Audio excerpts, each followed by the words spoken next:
Hello, everybody, and welcome to Wednesday Night Magic on Speed Gaming. Tonight, we are featuring a best of three standard, and our first match is going to be Roguelink versus Seawolf. Clifford, how are you doing tonight? Sky, I am doing wonderful. How are you on this wonderful Wednesday? I'm doing good, and it's funny that we're doing best of three format tonight. Tomorrow, I'm going to be participating in the Fandom Legends tournament, week 2 of their wonderful tournament series, and I'm very excited to be able to do it and do it in this best of three format. What have you been up to lately, Clifford? Oh, well, what have I been up to? I have been working on a little thing that we're just about ready to finally announce right now. So why don't we? Why don't we do the thing? So I've been teasing and talking about how we're gonna have a tournament and how it was gonna be this coming weekend, and then everybody was like, it's Easter, and we shouldn't do it on Easter because nobody's gonna be here to even run the thing. So we have changed, and on the weekend of June the 1st, we are going to be hosting the 2019 Instant Speed Summer Challenge right here on Speed Gaming. Yo, I am so down for that and so excited. For this event, we are partnering with Matcherino.com for crowdfunding. Currently, we have a prize pool of over $1,000 minimum that we're going to be giving out, including $200 for first place, $150 for second, $100 for third and fourth, $60 for fifth through eighth, and then $30 for 9th through 16. So we'll be paying out to the top 16, and those are currently just the minimum payouts. As crowdfunding comes in, and the merchandise that can raise the prizes significantly. So, how do you get involved? I linked the Matcherino page where you can sign up. The entry fee is $10 to join. Then, if let's say you don't want to play, but you want to have an effect on the community, and you want to contribute to the prize pool. There is personally the general crowd fund here. You can donate to the prize pool, but in other ways, there are a marketplace with several things, including a tournament supporter Discord role, where if it costs $5, that $5 goes straight to the prize pool, and you get a shiny role in the Team Instant Speed Discord saying that you supported the summer challenge. There are also some gear from Matcherino, a hoodie and a shirt. That if you want to get that, a portion of each of those prizes also goes in directly to the prize pool. If you don't have the money to spend and you want to look for something a little more free way to support, they have these things called sponsor quests. And right now, with 24-hour fitness and Bubba Burger, if you go to the page and click through for a follow through the website on the Matcherino page, on the 24-hour fitness Twitter, and a subscription to their YouTube, they will add 50 cents to the prize pool each, just for free, just for clicking on the button through the page and signing up and throwing them the follow and the subscription. So be sure to, if you want to contribute for free, go through to the page, sign up through with your Twitter or your Twitch, and then hit some buttons and contribute to the prize pool for free. And what's better than free, Sky?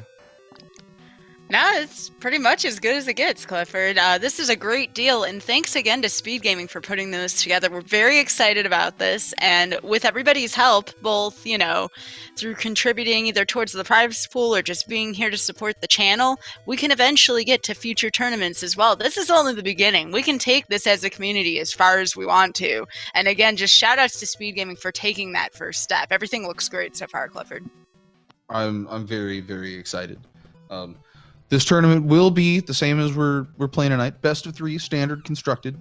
There will be somewhere between 5 and 7 rounds of Swiss, depending on how many people sign up.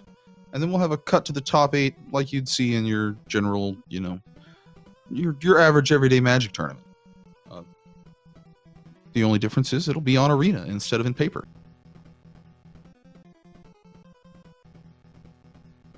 So, let's see, what else do we have for that? That'll be June the 1st is when that'll be kicked off on that Saturday. We will be having some custom merchandise that we're going to be adding to the store that we'll be able to add to the prize pool as well.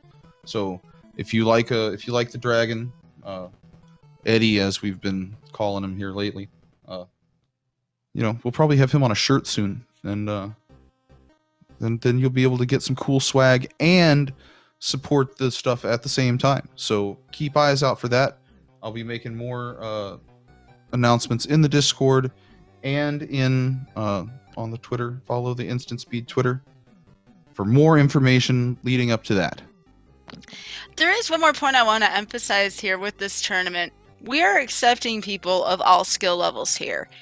If you're feeling a little nervous and you're like, I don't know quite where I am in Magic, or you may have even just learned Magic even from watching us here, again, we are very friendly. We're going to have people from all over multiple communities, not just from our speedrunning community here, but from the Magic the Gathering community as well. People that I've met through the Mythic Invitational are going to be present as well.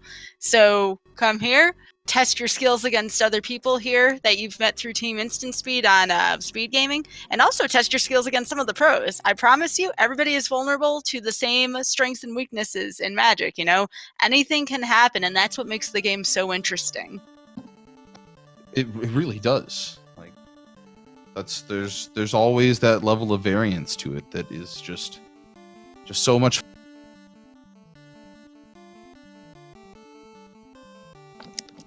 All right. Anything else, Clifford, or do you want to get this party started with some best of 3 standard? I think that we've said enough about this tournament for now. Let's let these people get started. All right, let's do the thing. Without further ado, best of 3 standard, Rogue Link versus the Seawolf 1. Good luck, folks.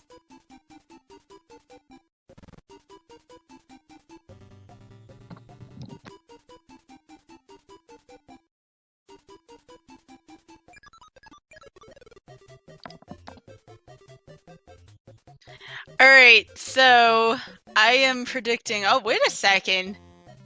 So something's amiss here, Clifford. Something is amiss. I'm looking at Seawolf's deck, and that doesn't look like Esper. That doesn't look like Dimir. There's something up with this already. It looks like Seawolf is playing one of my favorite decks right now, which is Simic Stompy. It's a pretty good deck against the meta, and depending on how you build it, sometimes it's very tough to figure out what kind of move your opponent is about to make, or for your opponent to figure out what move you're about to make if you're the one playing the deck. So I'm pretty excited about this matchup. I expect to see Frilled Mystic from Seawolf's side. If I don't, I'm disappointed. You gotta be playing Frilled Mystic if you're playing these colors. Frilled Mystic is a wonderful card. I love it. Oh, okay. So do you see that card right there? Replicate? Yeah. I'm a huge fan of Replicate, so as the card clearly states, you can make a copy of one of the creatures on the field, and look at all of these choices. You can make a Steel Leaf, you can make a Carnage Tyrant, we have Harpooner in the mix now, and Harpooner's kind of big, Clifford, especially when it has reach with all of these flyers that Rogue Link has. But Rogue Link starting out with Resplendent Angel, one of the best 3-drops in white right now, next to maybe Benalish Marshall, which is also in Rogue Link's hand. Strong start for both players so far, Clifford. Most definitely. Great starts on both sides of the table. Now, I do want to point out something, and I think Clifford will appreciate this as well. So, old school right here, you're thinking, now, if your own creature has hexproof, what happens? Can you replicate that? And the answer is yes. Do not mix hexproof, especially if you're from the old school of Shroud. Shroud meant that you can't target, and here comes Lyra, by the way, on Rogue Link's side. Seawolf a little bit in trouble here. We'll see what happens, but the only downside to this deck is it really can't do much against Angels unless you have Harpooner, which Seawolf here has already used. Seawolf, though not backing down, puts up the Departed Deckhand. And now Resplendent Angel, I don't know. Unless you're playing a board wipe here, which again, this is all very ironic, because Seawolf's normally quite the control player. Unless you have a board wipe here, this is going to be near impossible for Seawolf to recover from. Roguelink just laying it on still, putting down Knight of Grace. Yeah, Roguelink just oh, that's scary. Overwhelming. What a game. All right, game 2, though. That's why you play 3. This is why best of 3 is so fantastic. If you run into just something that you can't beat, be sure you, when you make your side deck, include some solutions here. So I see Sleep. Sleep is a very underrated card. It's definitely the card you will want to side in against mono white if you're playing this particular one. Unfortunately, in Seawolf's case, he only has 2 sleep. A lot of decks in these colors, especially if you expect to see a lot of mono white, will want to side deck at least 3 sleep, but there's some merits to only side decking too, because if you get them early and you don't have the creatures to back it up, then it's useless as well. So 2 might be what Seawolf needs here. Also, I think I saw some Vivians on Seawolf's side also, good for taking down flyers. Yeah, so Vivian, great for sniping those flyers out of the air. Oh, what is this collection of Magic the Gathering cards, Clifford? Seawolf takes it! Oh my! Oh my! It's certainly a collection of Magic cards. There's some lands and some spells. Oh, what do you do with 3 Llanowar elves? Come on, game. Give Seawolf some slack here. I mean, I think you attack for 1 at least once. Yeah, at least once, yes. I have never seen so much real estate. Oh, here comes Nullhide, though. Okay. Turn 3 Nullhide's not bad. And you get to attack for 1 too at the same time. Seawolf's gonna need something, though. He's gonna need something more than that, because here comes Resplendent Angel again. This is where the trouble started last time. And now Branchwalker can manipulate the draw a little bit, at least. Syncopate. Remember how I said Seawolf was a control player? There it is. You can't take the control out of the control player, Clifford. I mean, you can try, but it doesn't work all that well. Now, unfortunately, Roguelink is going to want to wait 1 more turn to play Tribunal if he wants to play Tribunal. I think you just go for the Lyra at this point. However, Seawolf has that Syncopate waiting in the wings, quite literally. Sorry, Seawolf, I had to do that pun for you. I deserve a boo for that one. Alright, so here we go. Nullhide, Branchwalker coming in. Why? I heard that. Why would you want to put Benalish Marshal in the way? It's a really good card. Don't want to sacrifice it for that. Here comes Lyra. If I know Roguelink as well as I do, he'll want to get out the Resplendent Angel. Lyra, and the nice thing about this is, since Resplendent Angel will have the double pump from Benalish Marshal and Lyra, respectively, suddenly... Did Roguelink just preemptively good game? I think he did. Ooh. No, now why not triple block the Benalish Marshal there? I guess it doesn't matter, does it? Life doesn't matter. You can just attack back and win. Well, that was wild.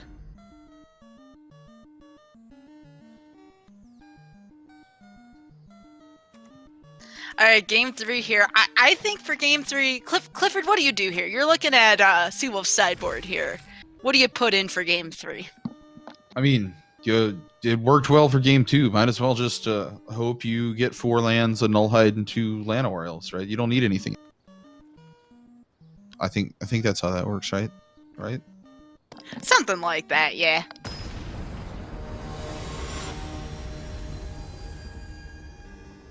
Well, we saw Roguelink spending a little more time staring at the sideboard. We'll see. I saw those Settle the Wreckages hiding. Well, this is a tough one. It's a decent keep. You have Deckhand in there, but it looks like Roguelink's gonna have a bit of a stronger start here. Definitely appears that way. I mean, look at all these knights. Knights for days. But do you keep the Syncopate if you're Seawolf? Do you keep... I want to say yes. Nope. Seawolf's like, okay, I want some board presence here. Reasonable. Oh, and we'll have another Branchwalker next turn. That's That's a good way to draw out of it.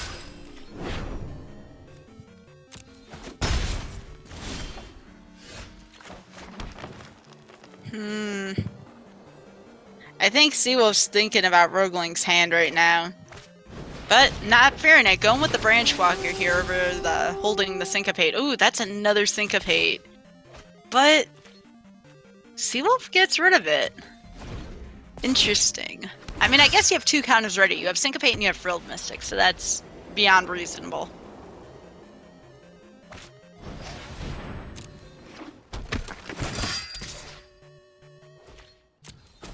All of the knights. Next turn, there's going to be a lot of power sitting there on Rogaling's side of the.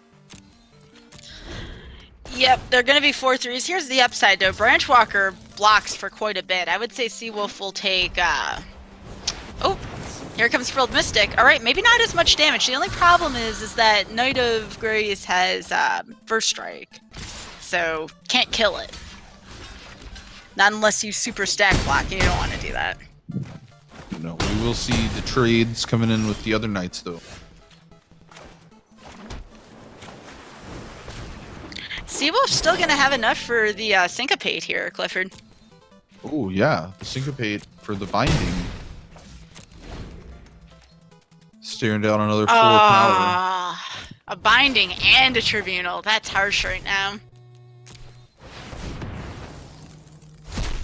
At least, you know, the Tribunal won't be able to get played this time for Seawolves.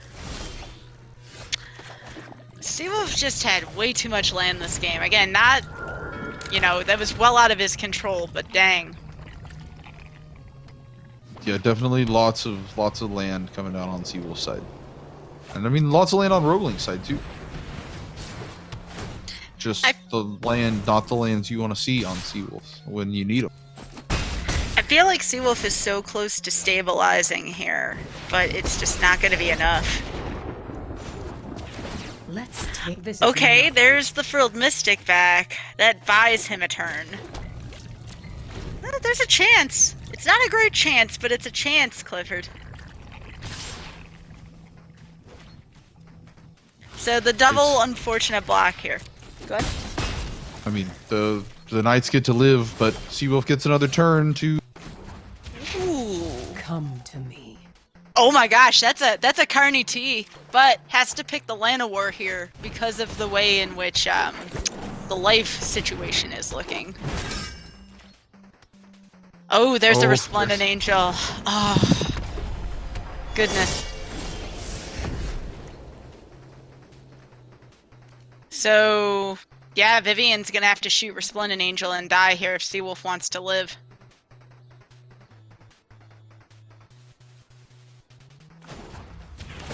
And there it goes. No one said you gotta do what you gotta do here to survive.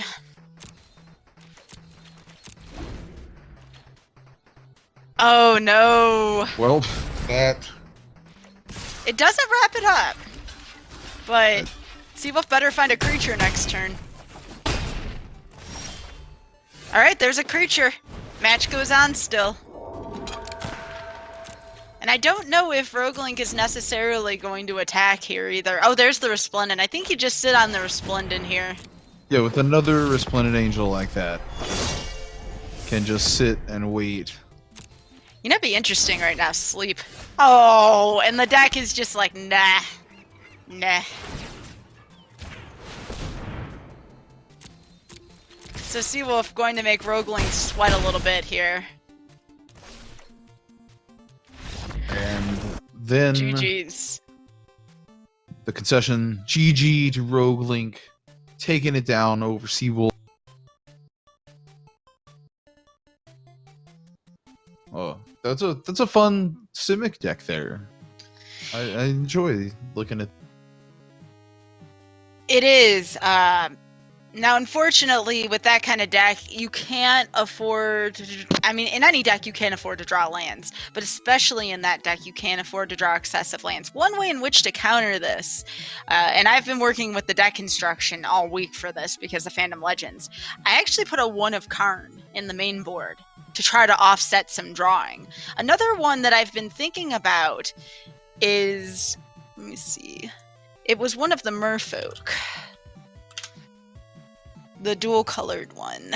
And when it hits the field, it is Zagana, Utopian Speaker. When Zagana hits the field, if you control another creature with a 1/1 counter on it, you can draw a card. Now, from my understanding, you can only draw one card with it.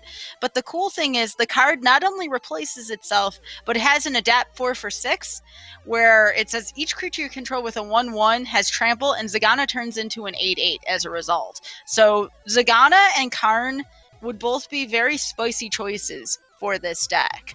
I also noticed from Seawolf's side, Seawolf, and I don't think it would have made a huge difference here, I didn't see the Wild Growth Walker in there, and maybe he didn't include it in there. There's a case to have it and not to have it in the deck. But the deck really flourishes when you can get a deckhand with a Nullhide Ferox out, or get a Galta with a Hedonist Climb out. Both of those scenarios are just beautiful for this. And of course, if you can get through the turn 2 Steel Leaf Champion, which every deck is afraid of, that would also be ideal. But Seawolf just drew too many lands. But still, considering how lopsided that match was, he managed to stay alive for quite a bit. Oh, definitely. And man, that's Zagana. I like Zagana a lot. As long as you know what you're doing. Like last week when we were playing Singleton, I read it wrong, and I thought I had Vanifar, and I misplayed horribly. It wasn't.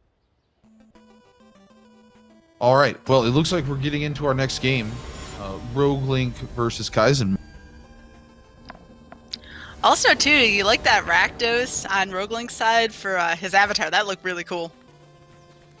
I really like the Rakdos avatar.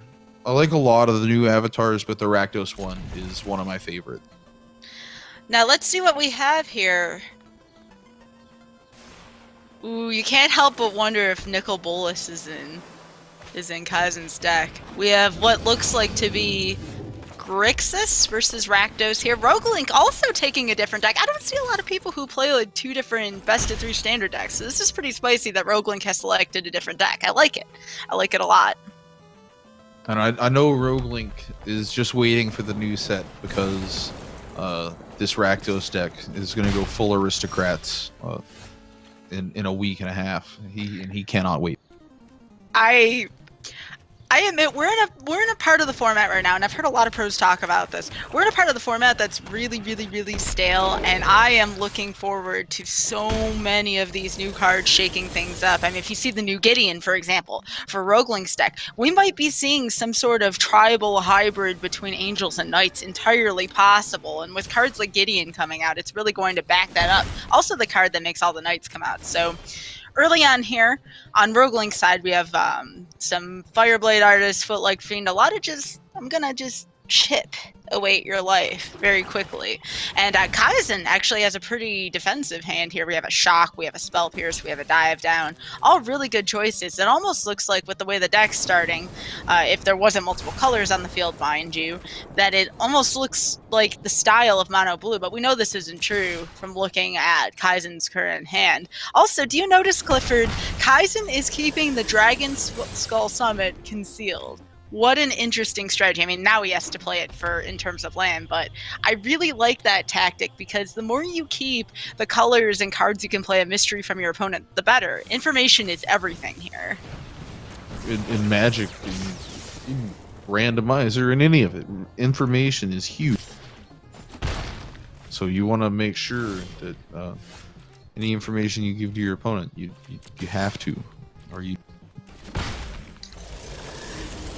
All right, now this is perfect here. Roguelink, it's almost like Roguelink foresaw the Spell Pierce happen here, and Roguelink does have the 2 to pay. Why wouldn't you pay the extra 2 for Light Up the Stage? Yeah, I mean, even at full price, it's still a pretty great card. We have a Skewer also for Terramander. That's about as good as you can get off of your Light Up the Stage, the land and the spell. Speaking of land, that's one thing Roguelink doesn't need more of right now. No, definitely not. Your Rakdos deck with a bunch of things that have 1 and 2 power, you want like 4 lands, maybe.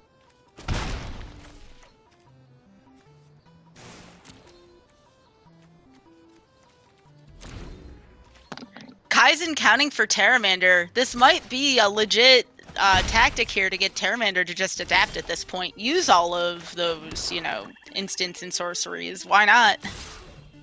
Yeah, it's definitely getting close to being really cheap.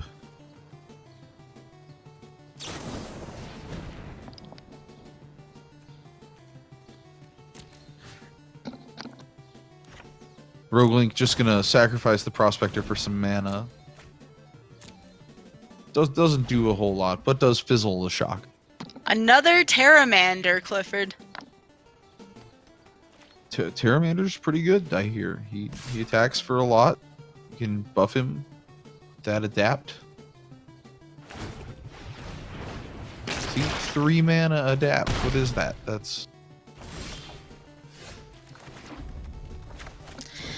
10th Street Dodger. Roguelink with a really spicy deck here. Dang. Yep, all of these hasty 1/1s coming in. Oh, I think I know what's going on here. So I have to look up the name of the card because we don't see it often. I think it's called Clavicle something.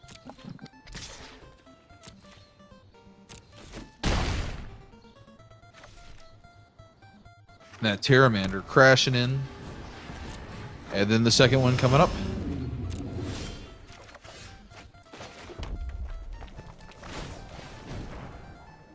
We're going to see the Dodger of 10th Street getting his dodge. So I evidently can't read. It's Clavicade of Calamity. Dang, it's like I'm trying to say a rhyme here, or some sort of weird, tongue twister. Whenever a creature you control with power 1 or less attacks, it deals 1 damage to the player or planeswalker that creature is attacking. It's an enchantment, so it sits on the field. And I kind of like it. It's a really neat card. Let me put Gather on so people can see. I know he's also definitely plays Judith in this deck to turn all his guys into pings when they die. Unfortunately, too many lands, not enough ways to deal with flying Terramanders. So Kaizen will take game 1, and we'll be moving to game.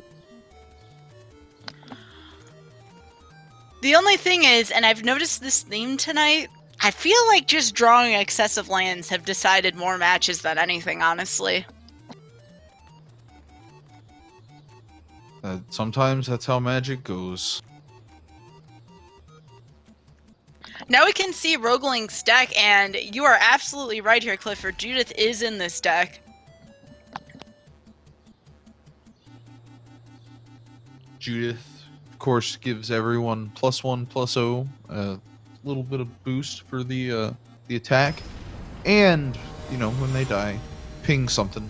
It makes all your little 1/1 guys much more deadly and dangerous.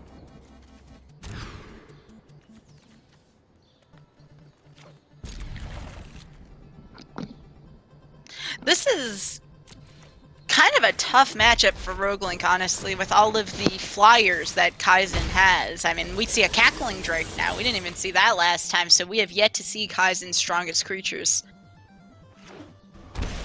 Yes, and with cards like the Dive Down, they really blank a lot of the removal that Roguelink is going to find.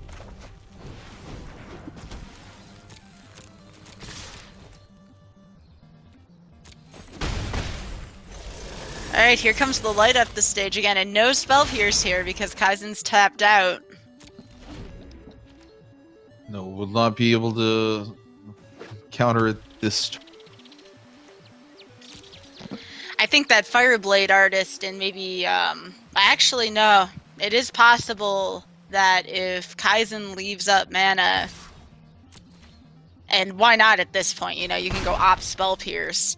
I think we're going to see maybe the Fireblade Artist, and then Roguelink's probably going to try to light up the stage here and get countered after. Normally a really good play, but Spell Pierce is a thing. I think you're probably correct. We're going to run the light up the stage into the Spell Pierce, and we're not far from a Fiery Cannonade coming out and just wiping Roguelink's board. I would probably, if I had to guess. Yeah, the question is, do you wait to try to get more value off of it? Because Fiery Cannonade, I believe, is an instant. So even though you may take more off of the Judith, why not wait and just get more value out of it at the cost of life, mind you? The beauty of it being an instant, you can just wait and use it whenever the most opportune time is. And of course, Kaizen can't know that Judith is hanging out in Rogue Link's hand either. Well, maybe not in the hand, but whenever you see Rakdos and you see small creatures like this, you have to assume Judith is in the deck. Oh, yeah. Got it. And right here comes the value, right here. Does Kaizen wait? I would consider waiting and just eating the damage. Especially with a Crackling Drake, but nah, Kaizen's like, no. With the shock up, you can then shock the Judith. Yeah, I like this. Saves yourself a bunch of life. Maybe I'm crazy, but I would have been tempted to take all the damage and just wipe the whole board there and then. And But- that lava coil, getting rid of Judith without triggering even one damage from the death thing, because she didn't die. She got it.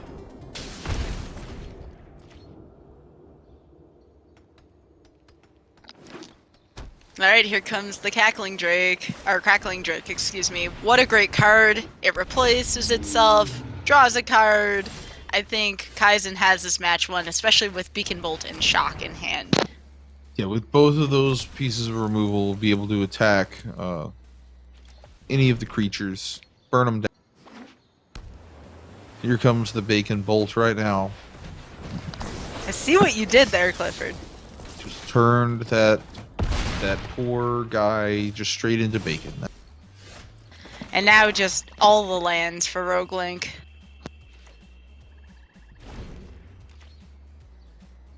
With an Enigma Drake, I don't think we've seen a lot of straight up Drakes for a while, Clifford. It's not as common right now in the meta, so it's kind of refreshing to see this deck from Kaizen and from Rogue Link for that matter. I really like the Drakes.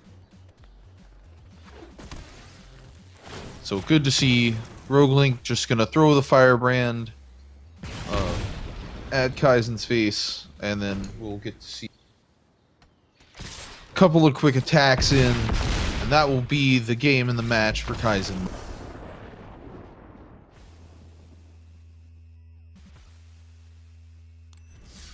So GG to Kaizen. I would have liked to see a little more out of Rogue Link's deck. I feel like we saw more lands than anything, but Kaizen's deck, just so much synergy there with the Drakes, Instants and Sorceries, Terramander. I like it. It's something we don't get to see as commonly anymore in Standard. Especially, you know, the meta has settled, for lack of a better word. You know, next week, everything changes. Oh, it's gonna get blown to pieces next week. I mean, that's the best thing about, one of my favorite things about Magic. At first, I was sad when new cards would come out so often and things would rotate when I was just beginning to learn Magic. But I have come to embrace the different chemistry that each set has. You know, and we're gonna notice this more even with rotation this fall. And there's a lot rotating out this fall. So this is going to be, I believe we have this, and we have what would be what I predict to be M20. So we're at the Spark M20, and then with the fall set, there will be a rotation, and we're going to be losing a lot of different decks with that. So yes, the game will change next week. Yes, the game will change when that core set invariably comes out. But when the fall comes and we get even more of that change because of rotation, this whole game's going to look different come this fall. Yes, What is it? Everything is going to change, but as much as it changes, it'll all stay the same because it's still Magic. It's always Magic at the end of the day, yeah. So definitely going to be. I'm always excited to see the new mechanics that come out with any new set. Looks like we have Seawolf versus Kaizen now. Now, what will Seawolf use here? Seawolf was talking in chat about using a slightly different deck. We'll see. We'll see what happens. I wonder. All right, so there's Ral, which I predicted would be in the Drake's deck. Makes perfect sense. Seems like a pretty presentable first hand. Seawolf going full on Rakdos. Is that a sword point A sword diplomacy? Yes, a sword point Oh my- diplomacy. Coming. Oh my goodness. I'm gonna get the gather text for everyone, but this card's wild. I really like it for drawing cards.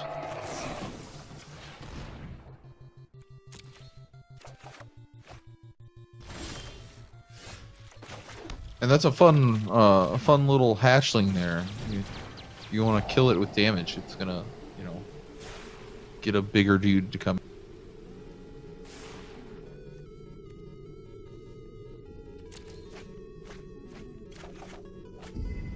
And, you know, Kaizen using the discovery there, going to do a little bit of surveilling. That's one of my favorite mechanics in the Ravnica block. Speaking of all the new mechanics that So here's Sword Point Diplomacy. Reveal the top 3 cards of your library. For each one of those cards, put that card into your hand unless any opponent, you know, again for commander, pays 3 life, then exile the rest. My goodness. it's like Browbeat, but not.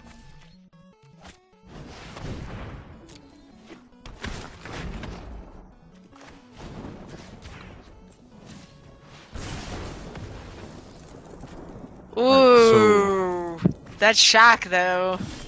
That was the Plague Crafter coming down. Kaizen killing the Plague Crafter to be sure to get rid of that hatchling, and also discards an Arclight Phoenix to the effect. That's a really good play on Kaizen's side.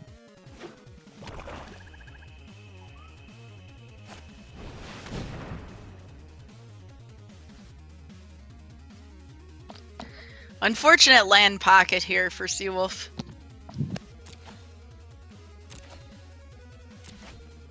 And it does turn into a draw 3. So, you know, draw 3 for 3 mana. You can't go wrong there.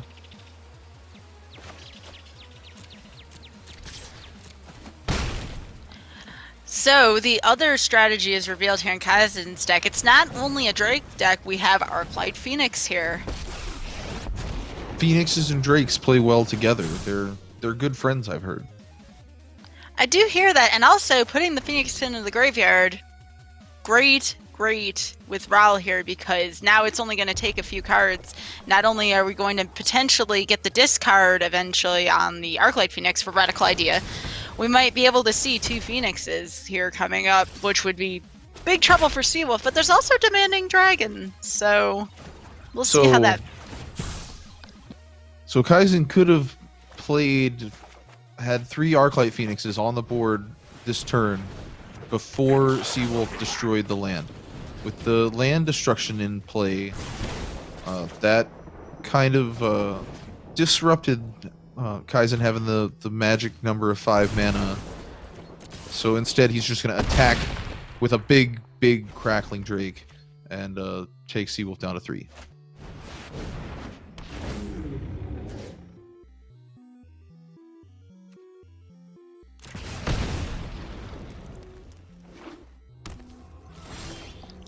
So now, that should be enough on Kaizen's side with the Electromancer and all 3 of those spells to be able to pitch the Arclight Phoenix, cast the 3rd instant sorcery with the Chart a Course, get back 3 Phoenixes, and then be sure that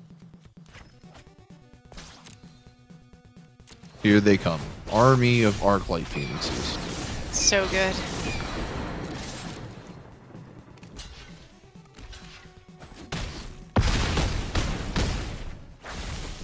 I have the Drake coming in for just good man.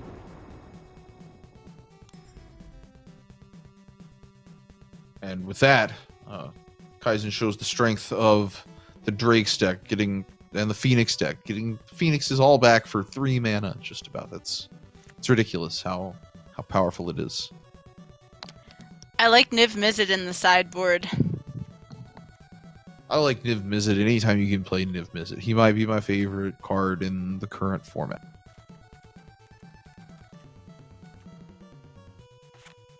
Also one of the more difficult cards to cast, and yes, there is a lot of land fixing present, but 3 blue, 3 red, I mean, it's no laughing matter to get it out. Oh no, not at all. Like, for a while I was playing a 5-color control deck that lost more times to putting the Gift of Discovery on the wrong land than it did to my opponent. It was not the best. Oh, Kaizen with a decision here. 2 mountains. Oh, quick decision. Mulligan it away for some lands that have more than 1 color of mana to be able to produce. I like Lannery here a lot in Seawolf's deck.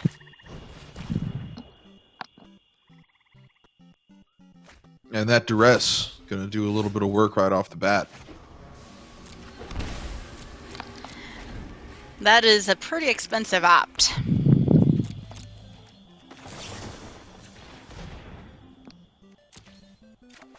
Good value with the Electromancer draw, though, for sure. Anytime, like, Electromancer really takes this deck and makes it, you know, instead of making it just solid, it just kicks it up into insane territory if you can get the Electromancer working. Taking all of your 2-mana spells and just cutting them in half, mana cost-wise, is insane. Speaking of insane, we have a bunch of mayhem hanging out in Seawolf's hand. But unfortunately, no lands to which to get this mayhem going. Good question in chat here, and I may have to ask Kaizen this later. What is the black for in Kaizen's deck? I had predicted Nicol Bolas, but there is the dispersal of Discovery Dispersal as well. It's a good question by chat. Yeah, the dispersal side of Discovery Dispersal is a good one that just to have the source for you. Sometimes you just need to get rid of some big threat on your opponent's side, and it comes in very handy in such cases. Using the coil? Ooh, this is a tough choice here.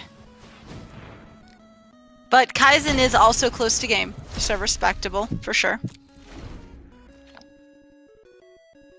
Yeah, the shocks here can, you know, throw at the face and end the game next turn. The lava coil only hits creatures.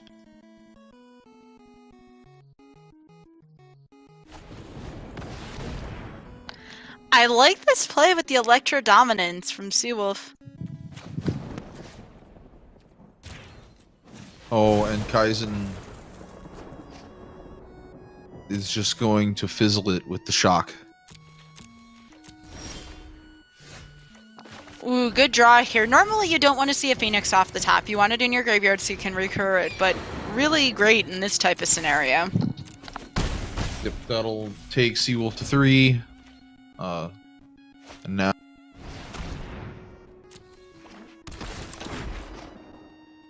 looks like Kaizen has this pretty much in hand. We'll just attack through.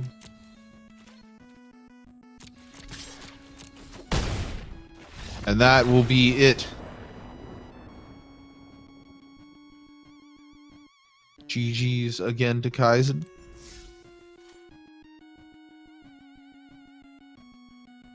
So, if you're just joining us right now for the first time, going to reset and talk a little bit about this tournament again, real quick. Coming up June 1st, it's going to start. I think currently we have starting at 10 a.m. Eastern time. I think that's like the actual start time. It's a $10 entry fee. It's a standard constructed tournament, best of 3, kind of like what you've been seeing here so far. You'll be direct challenging people through Arena. Then we're gonna play 5 to 7 rounds of Swiss, then cut to top 8. 5 to 7, depending on, you know, how many people sign up, of course. That's the big decider on how many rounds in any kind of Swiss Magic.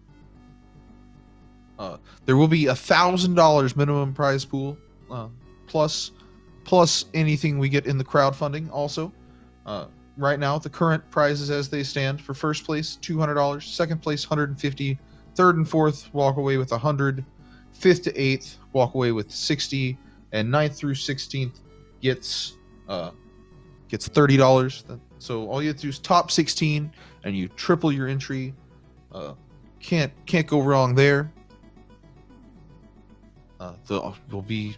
You think we're going to see a bunch of planeswalkers in June? Just a little bit, but if they're not running planeswalkers, I would be suspicious of Immortal Sun.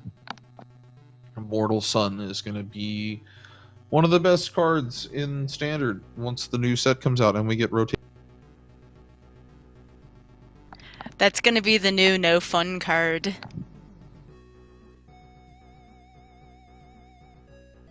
But yeah, absolutely, we're going to be seeing a ton of planeswalkers. I believe in every pack of Where the Spark, from my understanding, you will get at least an uncommon planeswalker in there.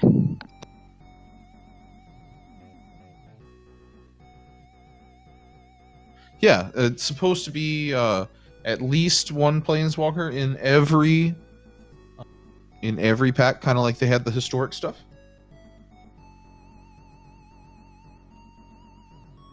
In the Dominaria block. All right, I think really quickly now, we're gonna swap in Rogue Link for some commentary real quick, and I'm gonna step out of the commentary booth for a little bit. So Sky, I'll let you and Rogue Link take this next game, and then here in a little bit we're gonna also be featuring Zebra Unicorn on the microphone. So stay tuned for that. Sky, thanks for commentating with me, and enjoy the rest of your evening. Thank you. It was good doing commentary with you. You take care.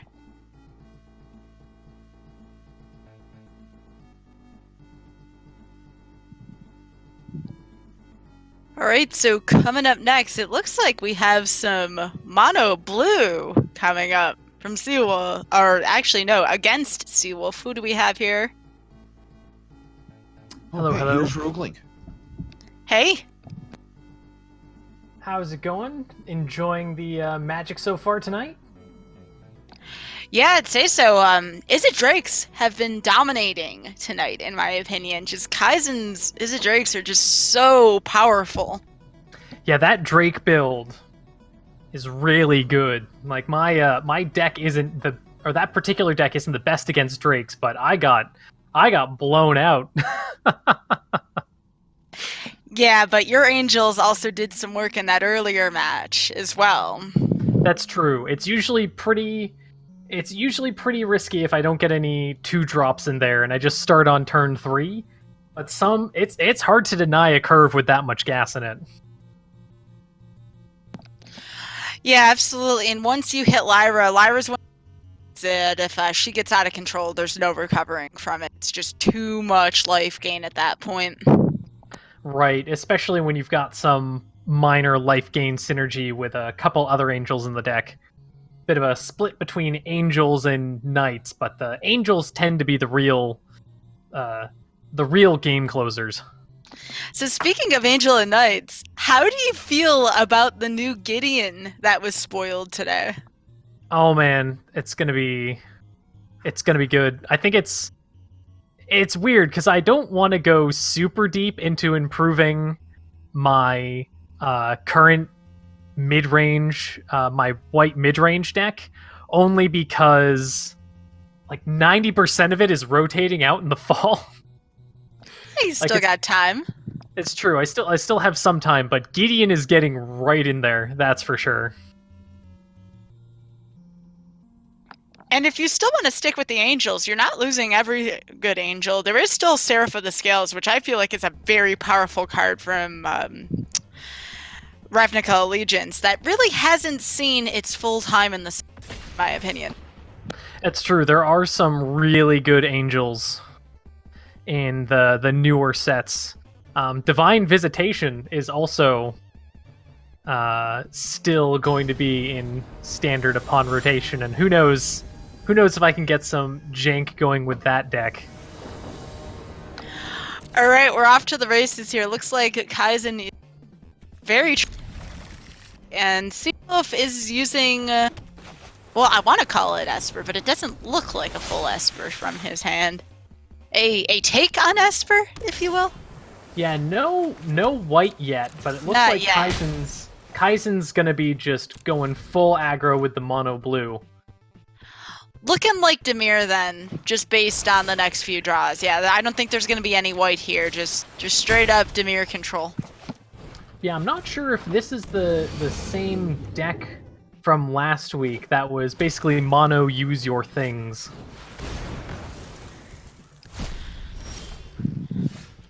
But we're probably going to be getting a Jin here with a Curious Obsession, probably? Most likely. Oh! Ooh, he was tapped out. I'm surprised Kaizen didn't go for it.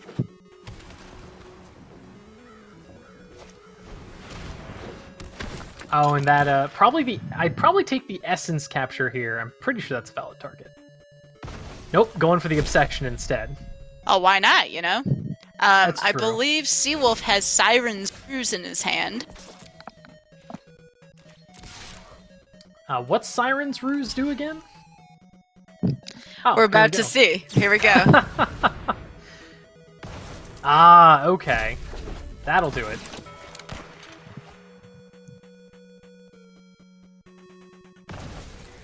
Well, that's quite the block, don't you think? Definitely. Does So he put these the are- obsession on? Yeah. Yeah, and these are going to be some pretty big Jins. They're almost completely out of Doom Whisperer range. They can definitely kill the Doom Whisperers right now, though. Okay, so Entrancing Melody could have stolen that Jin, right? Why not take the Jin with the Curious Obsession attached to it? Yeah, I think what Seawolf's thinking, just try to mitigate this board as much as possible. Maybe Yeah. try to get it down to one Jin. Here we go. There's the there you go. Entrancing Melody. I knew it was coming at some point. Although I didn't even consider the fact that once you take control of the Jin, it's now your islands that it's going off of. Right, that part's not as good. That's why I was thinking maybe he'd take the one with Curious Obsession attached to it, because he'd get a little more mileage for that reason. That's a real good point. At least it's a Dimir deck, so they've got some islands.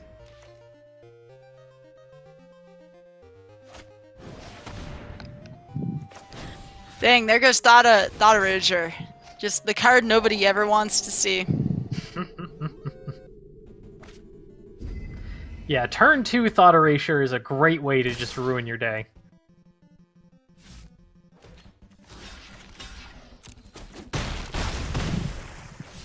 Yeah, unfortunately, with Mono Blue Tempo, if you don't have control of the game at all times, it just falls apart.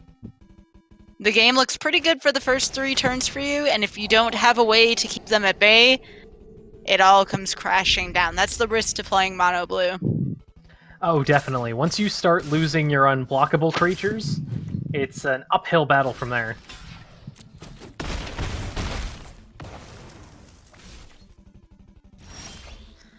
Yeah, there's the Wizard's Retort. Just a little too late, unfortunately, for Kaizen. And looks like Seawolf's going to be swinging in for the win here. Alright, side deck time.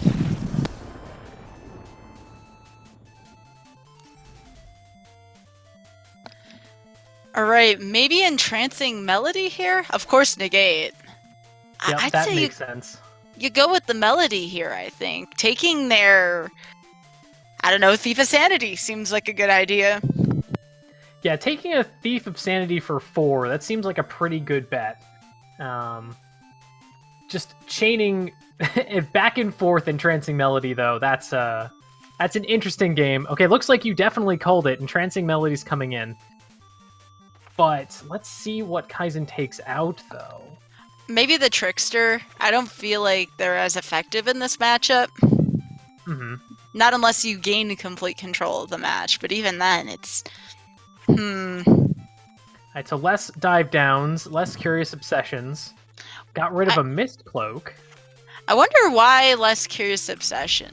I wonder why. Because that seems like a really good card early on that Kaizen can use to an advantage.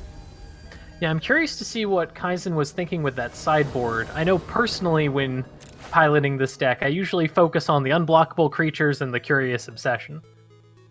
In pretty much all matchups.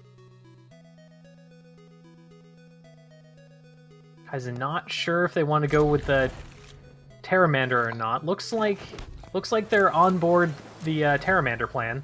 Did they just pass? Yeah, I think they're going for Opt here because they know Seawolf has a Kitesail Freebooter, but I don't believe it takes creatures. So so Kaizen here is going to use Opt. That's fair. Good way to play around it. Unfortunately, if Kaizen doesn't use Chart Course here, it's being surrendered to the Freebooter here, as we're going to see turn 2, because that's Seawolf's only turn 2. Yeah, with a Thief of Sanity not too far behind it, probably, with the land drop on turn 3 for Seawolf.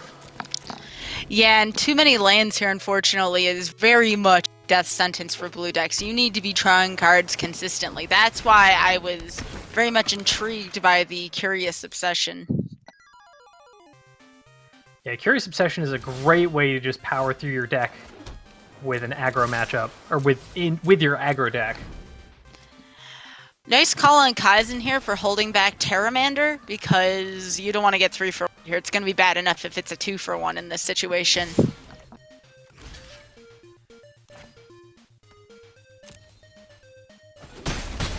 Yeah, Seawolf has already shown several board wipes and kill spells, so you want to hold on to that Terramander as long as you can. I'm actually surprised Seawolf here went for the Hostage Taker so soon, and to not kill something with Chupacabra, or really threaten the field with Thief of Sanity and 2 for 1ing that way. Interesting take here from Seawolf.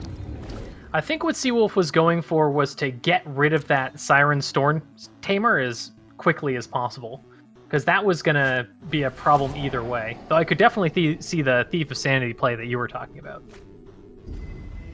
Or even Chupacabra just cutting down on their field. I guess Seawolf's trying to keep an emergency plan in case Jhin comes, because if Jhin comes out, boy, is that going to be a mess on Seawolf's hands right now. Right. Kaizen getting the Chart Course back, that's definitely a good play there. Disdainful Stroke, also for Chups. Go ahead. Oh, I was going to say, hopefully we can get something useful out of this card draw. Finally getting that Jhin, which is going to be nice. But unfortunately, I think that's going straight to the Chupacabra. No way, dive down's here. Oh, that's a good point. And just use that dive down over there. And for the second Chupacabra, Kaizen has the Disdainful Stroke here. And with that, it might... And now Wizard's Retort. This is great right now. Kaizen will probably be able to activate Terramander very, very soon. But you gotta wait, most likely, because you want to keep your counter magic up. Okay, there we go. I think Kaizen had heard an me. immediate reconsider, yep. We call that instant regret. Alright, so here comes Chupa. Just enough for Disdainful Stroke. And then let's see if Kaizen decides to keep Seawolf off the card draw and countering the Chemister's Insight. Alright, I think the tides are beginning to turn in Kaizen's favor. Depends on what Seawolf gets off of that Chemister's Insight the first or second time, because again, Wizard's Retort is also up for grabs here as well. Right. Probably not going to do much here because Kaizen's creatures are all beefy at this point. So Kaizen allows Seawolf to draw here. Seawolf will put out the second Thief of Sanity for blocking.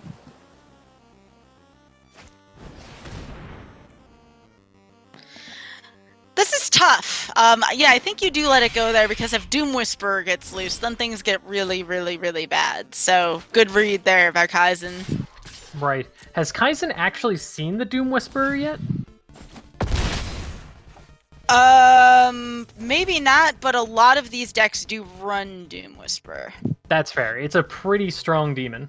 So here's the other thing. Kaizen opted to not double block the temp vision, which is interesting. I guess to get cards, maybe. This is a very spicy play here by Seawolf. I kind of like it, actually. Looks like one thief's gonna get through, unfortunately. I'm surprised Seawolf is using Chemister's Sight right now. Wouldn't he want to see what he gets off for Sanity first? Something to think about. True. Maybe Seawolf is thinking that they're not going to be able to play it regardless, so they just want to get rid of that counter magic or something along those lines. Storm Tamer's still good here. Ooh, and the Trickster here.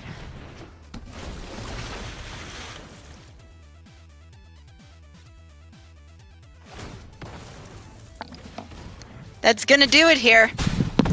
Yep, that's going to be just enough. Wow, what a really close game.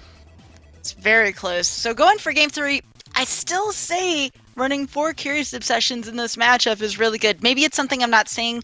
I am by no means a control player, so again, I'm not going to doubt Kaizen's expertise in this. But I just wonder why here. Yeah, it's also been a while since I've played this archetype as well. But it seemed to work pretty well last game, even though it did seem Kaizen was missing out on that card draw. But they weren't exactly swinging in too much either, until the end. Yeah, you and I play 2 very similar decks. You just run beefy creatures in the air, and I run them on the ground.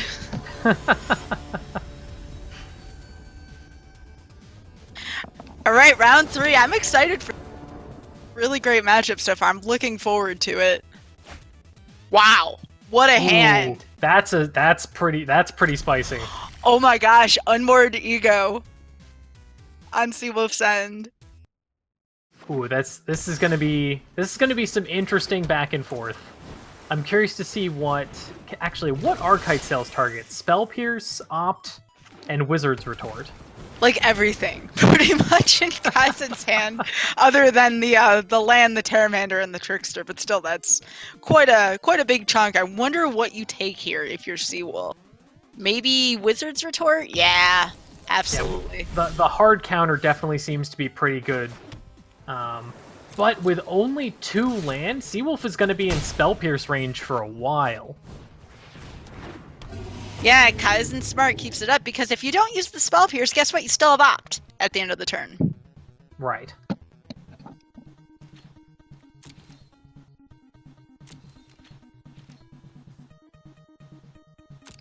Wait, no Opt?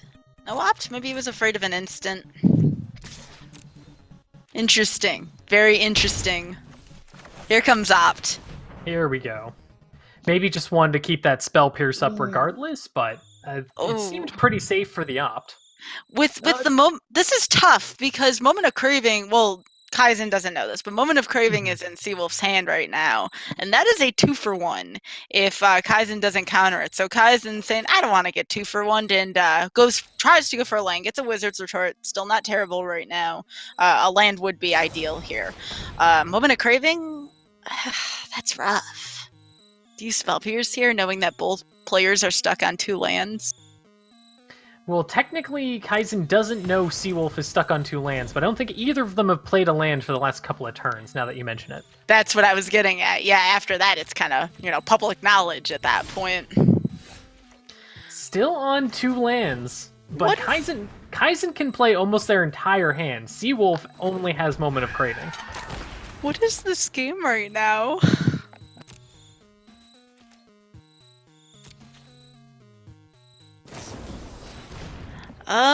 That's tough. Do you sacrifice the Storm Tamer? Or do you Opt instead? I think Kaizen's going for Opt here, or Spell Pierce. There's Seawolf's 3rd land, and I believe here comes going for Izareth, which is, I think it's safe enough to call that a jank choice. No.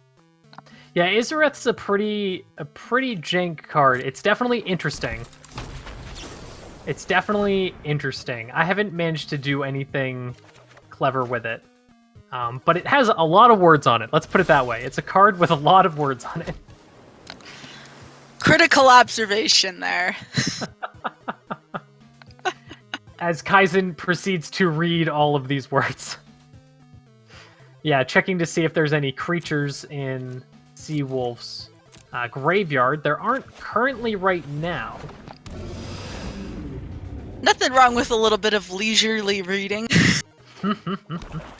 And there's Chupacabra, so there could be a potential really nasty loop here, Roguelink, between the Izareth and the Chupacabra. I actually like what Seawolf's got going here right now. Right, and Kaizen doesn't really have anything with a lot of toughness on the battlefield right now, so Izareth is just going to be coming in constantly.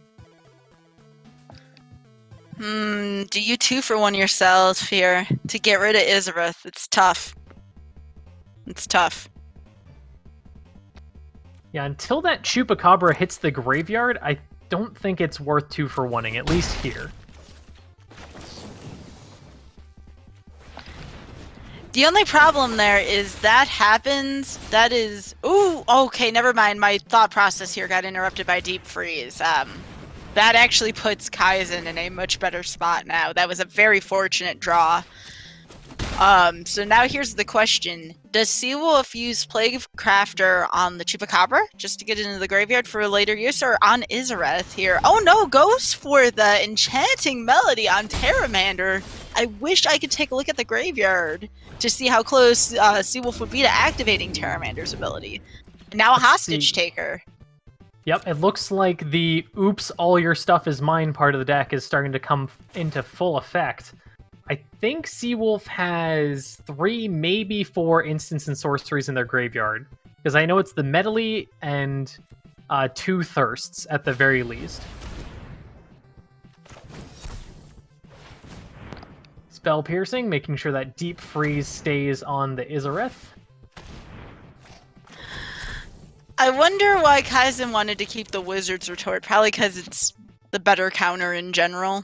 But that's one less counter now. But it only works on instants and sorceries. So I guess the only thing would be Unmoored Ego. But even then, I don't know if that's going to come into play here, honestly. Right. Kaizen definitely seems to be confident that the Izareth isn't going to be a problem, though, sending the Chupacabra back into the graveyard. Or into the graveyard. Holding up the Wizard's Retort, all that's going to do, I think, is just... It's... Thought Erasure is going to happen here, and then Wizard's Retort's going to get cast. It's going to be a very blah kind of move. Yep, and Wizard Retort. Good call. Ooh, do you chart a course here? Now, here's the problem. Hostage Taker. Hostage Taker is the card everybody needs to be keeping an eye on right now. Right, if that Djinn comes down, it's going to be able to block all of Seawolf's flyers, but the Hostage Taker is just going to take it over. And Seawolf has been playing a lot of those the last couple of games, so it's probably on Kaizen's mind. And here it comes.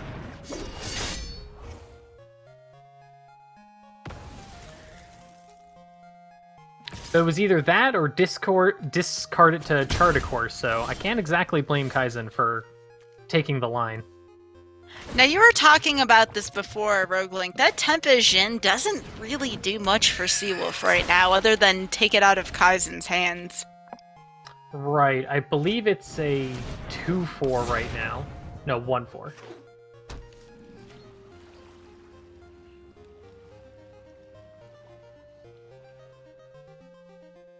But Seawolf does have a pretty defensive board right now, between the wall on the ground and the wall in the air.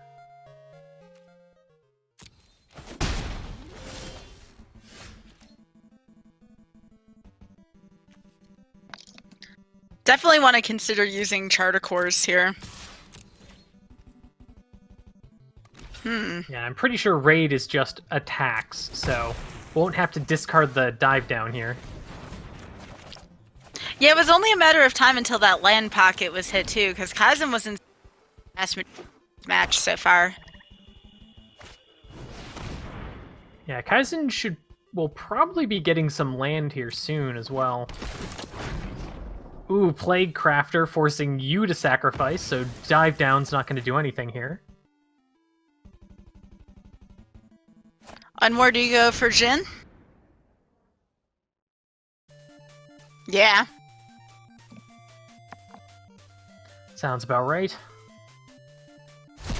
That's got to take out the vast majority of the win cons now here for Kaizen, unfortunately. Yep, and with just a land in hand, I think Seawolf can just swing in for, I believe, the win? Yep. Yeah, that's the map. Just GG barely. to Seawolf. Yeah, barely, but that was a very awkward match to start out with, and the way Seawolf was able to adapt to each situation was really, really well done there. Yeah, that was an interesting game with a decent amount of back and forth.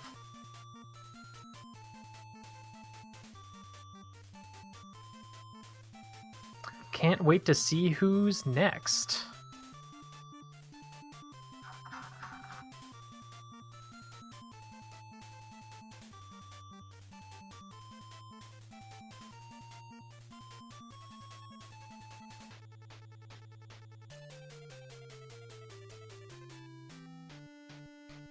So how have you been liking speaking of Gideon, how have you been liking the spoilers the last couple of days, or this last week? There have been some spoilers that have very much been standing out. Do you remember that boar, the 6/6? That Oh yeah. can put a creature from your field down and attacking. Now, as a Galta lover, that makes me so happy to just have suddenly 12/12 trample dino hitting the field out of nowhere. Yeah. I'm excited for the big pick. I really am. I think it's going to make Gruul, at least Gruul Stompy, which I did play at the Mythic Invitational, but I put it away for best of 3. I feel like he may make a comeback for best of 3 because of the big pig. And then there's also the Green God that's coming back from Amonkhet, and that one I remember being amazing too. I'm going to refresh myself on that ability really quickly. Yeah, I actually have it up right here. As soon as it comes into the battlefield, it doubles the power of all of your creatures, and those creatures gain vigilance until end of turn. Pretty crazy. Again, I like 12/12 dinos, so I mean, there's that, and then there's the X spells too, the ones that were just spoiled today. We have Finale of Devastation, which is search your library or graveyard for a creature card with converted mana cost X or less, and put it onto the battlefield. If you search your library this way, shuffle it. If X is 10 or more, creatures you control get +X/+X and gain haste till end of the turn. Again, these just scream, play Galta! Galta's awesome! And there's just so many wonderful cards that work with Galta here. And since Galta, sadly, will be rotating this fall, I can't think of a better way to give Galta the grand send-off. Now, my other passion, Mono Red, which was the other deck I'd played in the Duo Standard, there is Tibalt. Tibalt is wreaking revenge here, and I argue that the uncommon Tibalt is superior to the previously released Tibalt. So the Tibalt says your opponent cannot gain life. Now, that text sounds familiar, right? Rampaging Ferocidon, banned in the current format, which still, I feel ways about that. But regardless, we finally have your opponents can't gain life again. And I love that ability so much as a red player as well. So I believe Mono Red is going to be making a fantastic comeback with that card. And then, of course, there could be a possible return to white for me with the new Gideon Black Blade that got released today. There's so much potential here, Roguelink. And is it just me, or does this set seem massive? I know we've been seeing spoilers probably one card at a time from representatives and casters and Magic Pro League players, but the set feels absolutely massive. I mean, what are you excited to have come out of this? I assume Finale of Glory, right? For your token deck? So, Finale of Glory is good. I've had my eye on Mardu Aristocrats this entire spoiler season. So when I saw Bontu come onto the battlefield this past week, sacrifice your entire board and you draw that many cards, that basically means I'm going to have who knows how many triggers on the battlefield with just sacking everything, drawing all that gas, playing everything down. It's just going to be an incredible wombo combo.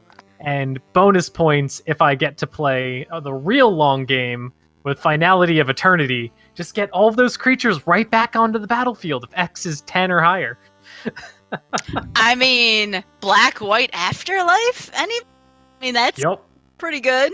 Exactly. Then you have the red from some real crazy cards, like Judith is, an older one, but you have, let's see, it was from earlier a couple weeks ago. Yeah, the Mayhem Devil deals extra damage when you sacrifice something, like, to all those Bantu triggers. Or even, let's see, Dreadhorde Butcher, the 1/1 black and a red with haste that every time it deals damage to a player just gets bigger, and then when it dies, you deal that much damage to another player. So with all the proliferate and counter shenanigans going on, that's gonna get pretty crazy. And let's not forget New Domri either. I was talking roll before. Creatures you control get +1/+0. That's its static ability. And then you have for its +1, add red or green. Creature spells you cast this turn cannot be countered. Finally, something against Esper turn 3. Or potentially turn 2 if you open Llanowar Elf. Yeah, I definitely have my eyes on some sort of Jund sort of strategy, the red, green, black, or maybe just red, green, Gruul, just real big creatures. Although in terms of the big pig, what makes me want to build a big red for the big pig is Demanding Dragon.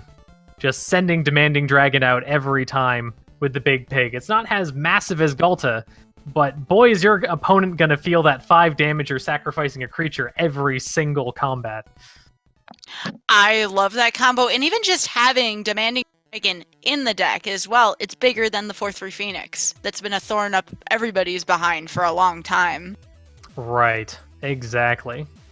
Oh, and it looks like we're going to be starting here soon. All right, sounds good. It's going to be Clifford versus Zebra. Dang, now you have me wishing this set came out tomorrow, but I also have a tournament to run. I don't know if I can wrap my mind around all these new cards yet. Well, I know there's an event called the pre-release at the end of the week, so we should have the full spoiler in the next day or two. I can't believe there's more based on what everything that dropped so far. Is Clifford on gates? No, those aren't gates. No, it's looking like Temur Reclamation here. Mm-hmm. And Zebra seems to be on some sort of Gruul build. Oh, all right, if this is the deck I think it is, it's either Gruul or it's Jund. So have you seen the combo with Goblin Chainwhirler and I believe Stasis or something like that? It's +1/+1 and Death Touch till EOT, but you put that on Chainwhirler in response to the stack when Chainwhirler comes out and it's a board wipe. Oh, is Chainwhirler, it deals 1 damage to every... Oh, yeah, that's real good. It's I hadn't rough. heard of that combo. It's rough for my deck to deal with that I currently have built, that's for sure. I mean, my deck can deal with it, but if they hit it at the right time. But actually, I believe Seawolf is right here. This looks like Gruul Warriors, not necessarily the Jund Warriors.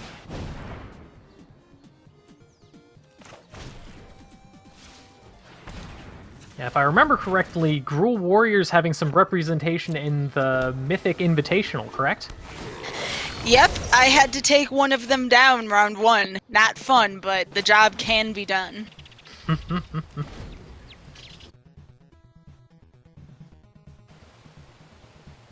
Alright, so the only real thing missing from Zebra Unicorn is a little bit of prime real estate there. It's a shame Zebra can buy some off of Clifford, but that's not the right game, unfortunately. Yeah, and Clifford's probably going to be getting this to Fairy really soon. But we all know how much you love that card. Now it looks like it, now that the white mana is possible through Gift of Paradise. I think you play Gift of Paradise here, and you sit on Absorb. Yeah, that definitely feels like the right call. Absorb's going to be a good way to get back into this game. Yeah, because without a doubt, they're going to go for Phoenix as soon as that 4 mana happens. You want to make sure counters up for both of those, because Phoenix is very difficult to deal with right now in the current meta.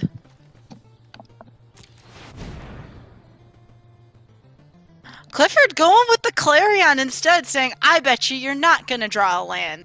Let's see what happens here. Now remember, Teferi can always bounce it, but then he loses Teferi on that. And no land! Clifford calls out Zebra Unicorn's bluff. Well, the deck's bluff, if you will, on drawing land. So now what? Yeah, it's going to be interesting. I think without that 4th land, Clifford's going to be able to take control of the board as soon as this Teferi drops. Yep, using the Gift of Paradise to get that double white.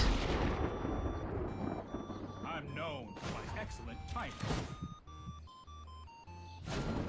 Yeah, I will say from chat too, the Clarion had to be cast due to the, I believe the type of mana Clifford had at the time. That makes sense. Right, Gift of Paradise is 2 of the same mana, so it would have been all Clifford had available was 2 white and 1 blue, not the other way around. Not the other way around, yep. Alright, now you counter, counter, counter from here. Yes, Teferi did get destroyed there. Oh, there's another Teferi. No, it's the bug that won't be squashed. No! But instead going for Carney T here. Not a bad call. Not a bad call. I would say normally it's a little greedy, but Zebra Unicorn is like, nah, I don't want to deal with Carney T right now. Nobody wants to deal with Carney T. Alright, side deck time. Kaya's Wrath. What a great card here right now. Assassin's Trophy's not bad, but Devil's not bad. You definitely want to side in more removal, for sure. Yep, Cannonade might be just enough. Not sure. We didn't see too many creatures. The only 2 damage might not be enough, but yeah, the Kaya's Wrath's really good here. And I'm corrected. This is not Temur Reclamation. There was no Wilderness Reclamation in the deck. So nope, just looks like a ton of color good stuff. Like that is my official term for it. That's what it looks like to me. Yep, seemed like 4 color good stuff, but the white might have just been Teferi. I didn't get a good glimpse of the whole deck. To which I ask you, is Teferi really necessary here? I don't know. Of course, I've never landed a Teferi at all, so I am not very good at evaluating when to put that card in a deck. But yeah, I feel like the extra color might not be worth it. But this does seem to be a pretty strong control shell, and it's hard to think of control without Teferi these days.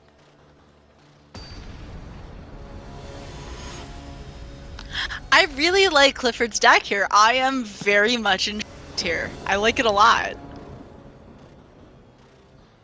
Yeah, I'm definitely the kind of person that, ooh, that's not what you want to see. But that's the risk you take with this deck. I mean, if you hit your land, it seems like nothing can go wrong. Now here, I say that, and you have all these colors, and I guess the Chemister's Insight, but this is going to be interesting regarding the land situation, right? Because Clifford has slow land. You know what I'm Right. saying? Like, there's not much for him to do. Zebra's got the lands, but not really. I mean, I don't know how this is going to pan out. I mean, at least Clifford will have Quench after this turn. At a price. Right, I think what Clifford's thinking is holding up the Quench to get through the next couple of turns, Chemister's Insight for the turn 4, and then seeing what they countered to play that Eldest Reborn, try to get something out of the graveyard.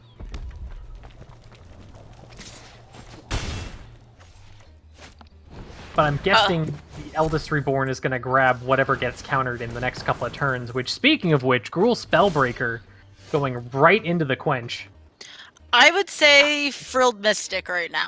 Leave the mana up, let Frilled Mystic do its thing. If it's up, maybe not. Nope, not enough mana. Again, see, that's the thing about this deck. The mana situation is always really tricky. So Zebra Unicorn will literally have 1 turn to cast a good thing. Hopefully a Phoenix in their case.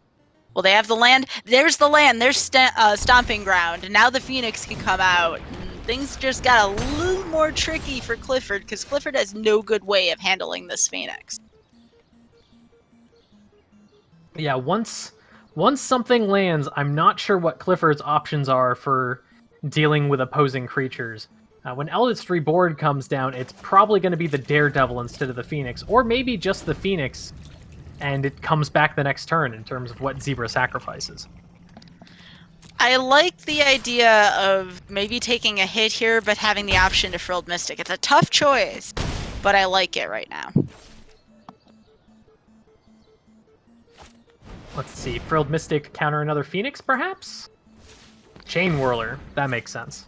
This is a really smart play by Zebra Unicorn, because Zebra's like, I'm already ahead. Why should I play a second Phoenix?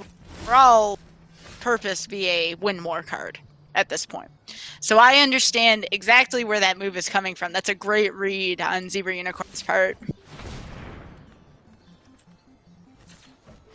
Yeah, Zebra having a lot of redundancy in their hand, too. Really able to just play into those counter spells, because sometimes that's all you gotta do is just get rid of the counter spells by running cards straight into them. Look at how crazy Zebra Unicorn's hand is now.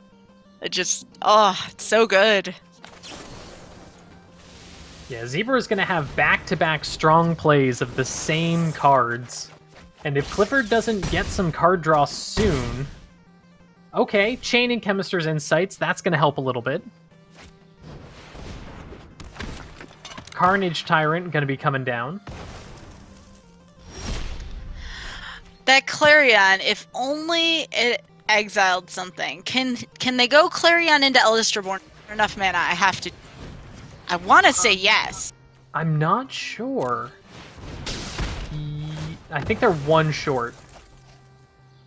No, they have Gift of Paradise out. Isn't that only 2 mana on that one land, though? There's 2 Gift of Paradise. Yeah, there it is. Oh, there's 2 Gift of Paradise. I missed the second one. Okay, that's a strong play. Now, unfortunately, for Clifford, now here comes the Hellkite. Oh yeah, just go Hellkite here. That's it. I think Zebra has this because of the haste on Hellkite. I don't know how Clifford gets out of this at this point. Normally this is a really strong play, but it just, again, seems a little too late here. Right. Clifford's probably thinking that dropping the second Eldest Reborn is going to be enough. But with another hasty creature, it looks like Zebra's going to be taking this game 1. That was a crazy game. I very much enjoyed that one. Yeah, that was real fun to watch.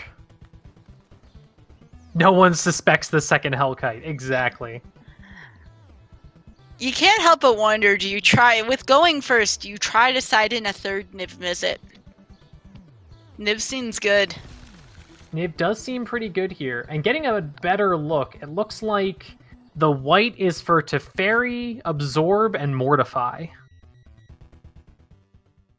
So a lot of the white removal control cards. Probably why you thought it felt like Esper at first. It really did.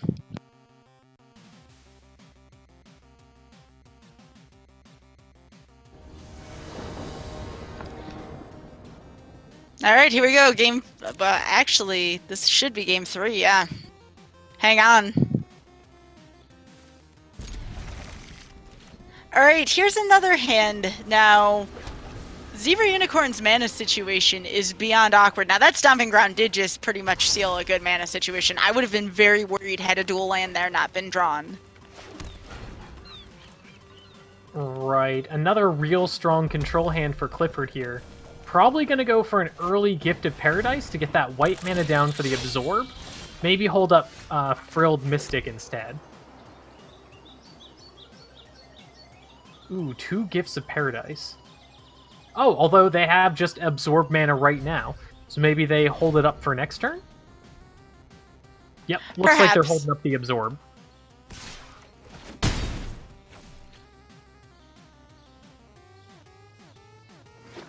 Let's see what's coming down and if Clifford chooses to counter it. Chain Whirler. Yep. Seems good right now. Would have been better if it was that Growth Chamber Guardian, but Gotta do what you gotta do here. You do get, I believe, a Frilled Mystic next turn. I have to read the mana situation. Nope. Nope. Yeah, not quite. Not quite. No, so that will give Zebra Unicorn the opening they need to cast the Growth Chamber Guardian here. Yeah, it'll be more than enough for Frilled Mystic next turn. Oh, But go. this turn is wide open.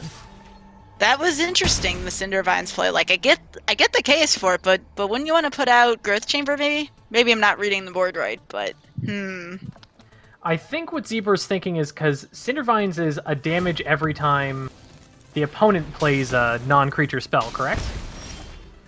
Yes, I believe that's correct. Yeah, so I think Zebra's thinking that's going to do a lot of work against Clifford with their mostly control deck, and then letting the Growth Guardians do their thing.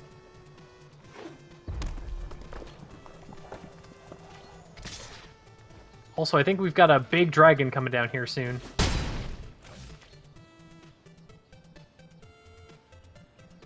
Although maybe not, because they didn't play it into the haste. That's exactly the spell you want to counter should Hellkite not be in Clifford's hand. However, there is Assassin's Trophy still. So Clifford might have a chance here. As long as Zebra Unicorn doesn't start drawing bonkers, this could be very interesting. Although Clifford cannot draw any more lands at this point. That is a death sentence for him at this point. And there's more land. Oof, that's going to be pretty rough. At least Clifford's doing a pretty good job keeping up with it, but yeah, the extra mana situation isn't going to be that helpful now that he has pretty much all the fixing that he needs.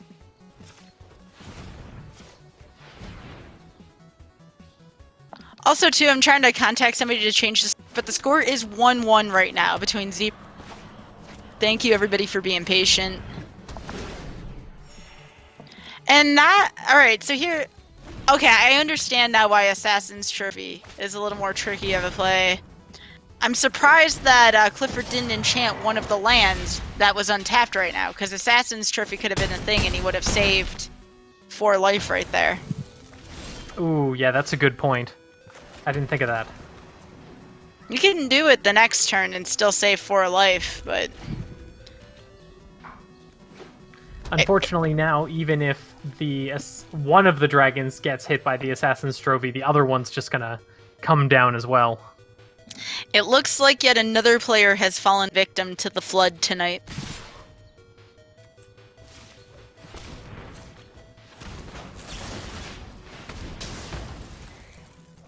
Yeah, just not enough answers for all these threats, unfortunately. I like how Zebra Unicorn, though, waited till main phase 2 to cast the Hellkite, because then you can put the +1/+1 counter on it. I like the play.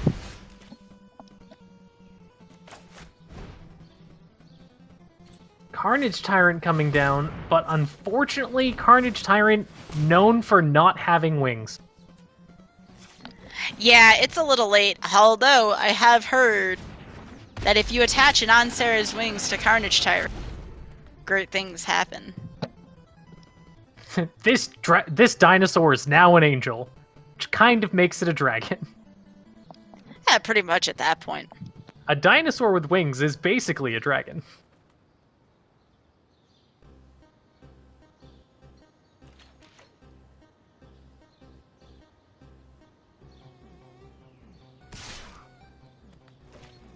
Zebra may be unsure of the crackback here. Or maybe trying to play around some sort of counterspell, perhaps? But only 2 blew up on Clifford's side.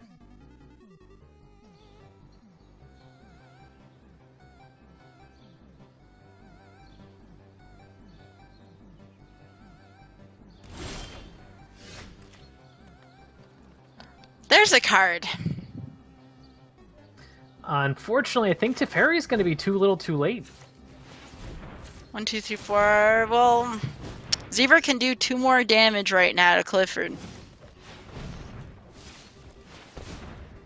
But I think Clifford can live for 1 more turn. That's true. Teferi could return the Hellkite to the top of the deck. That would certainly let him survive. You'll thank me later. so long as Carnage Tyrant doesn't swing in. I highly doubt Clifford would do that. Yeah, that I don't think Clifford would do that either.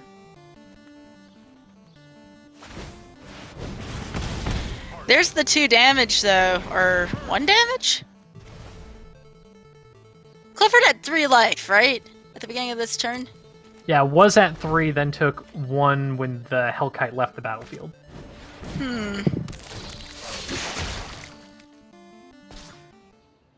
Look at this swarm, though. Alright, so this is when you hope you get a Clarion, right?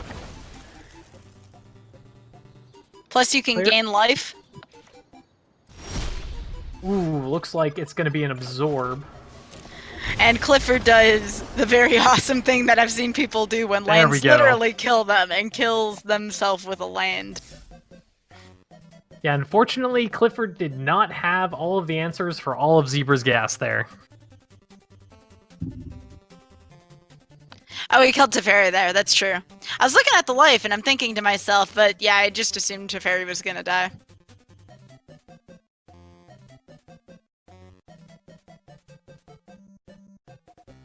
Yeah, GG's all around.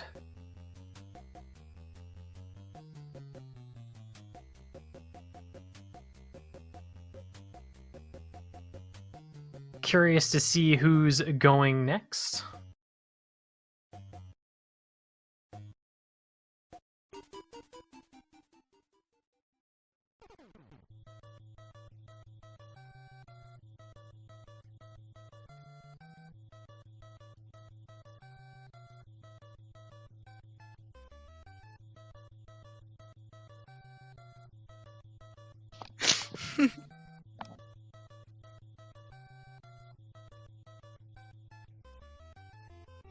So what's been your favorite deck of this night so far?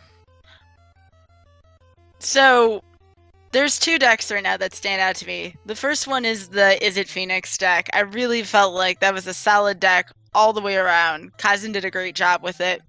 And even though Clifford lost with it, Clifford's 4-color deck was pretty cool. I enjoyed seeing that deck in action.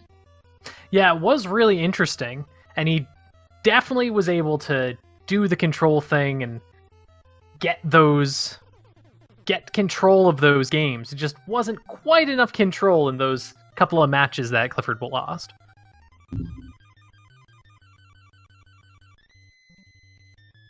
Yeah, I was also going to say Kaizen's deck has been pretty solid in terms of the decks that we've seen so far today.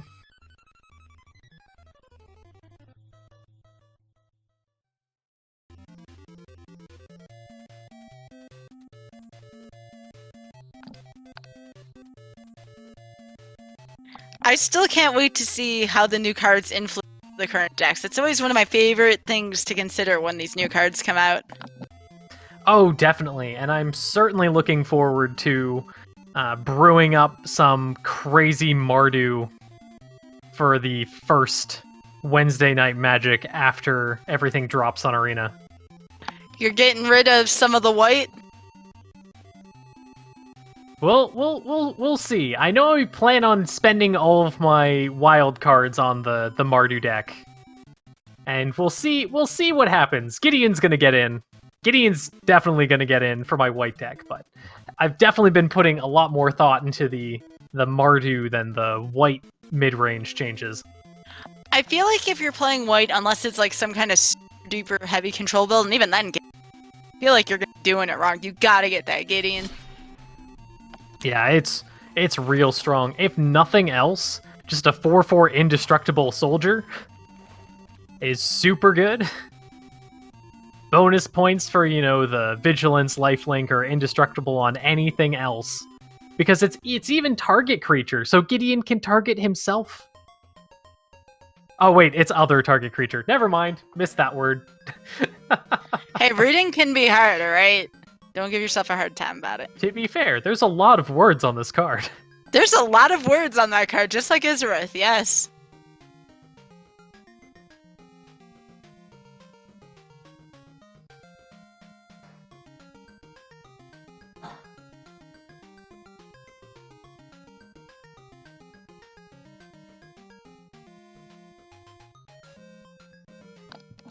All right, and I think with that, that's going to be it for my time doing commentary. Again, I wanted to thank Speed Gaming for having me.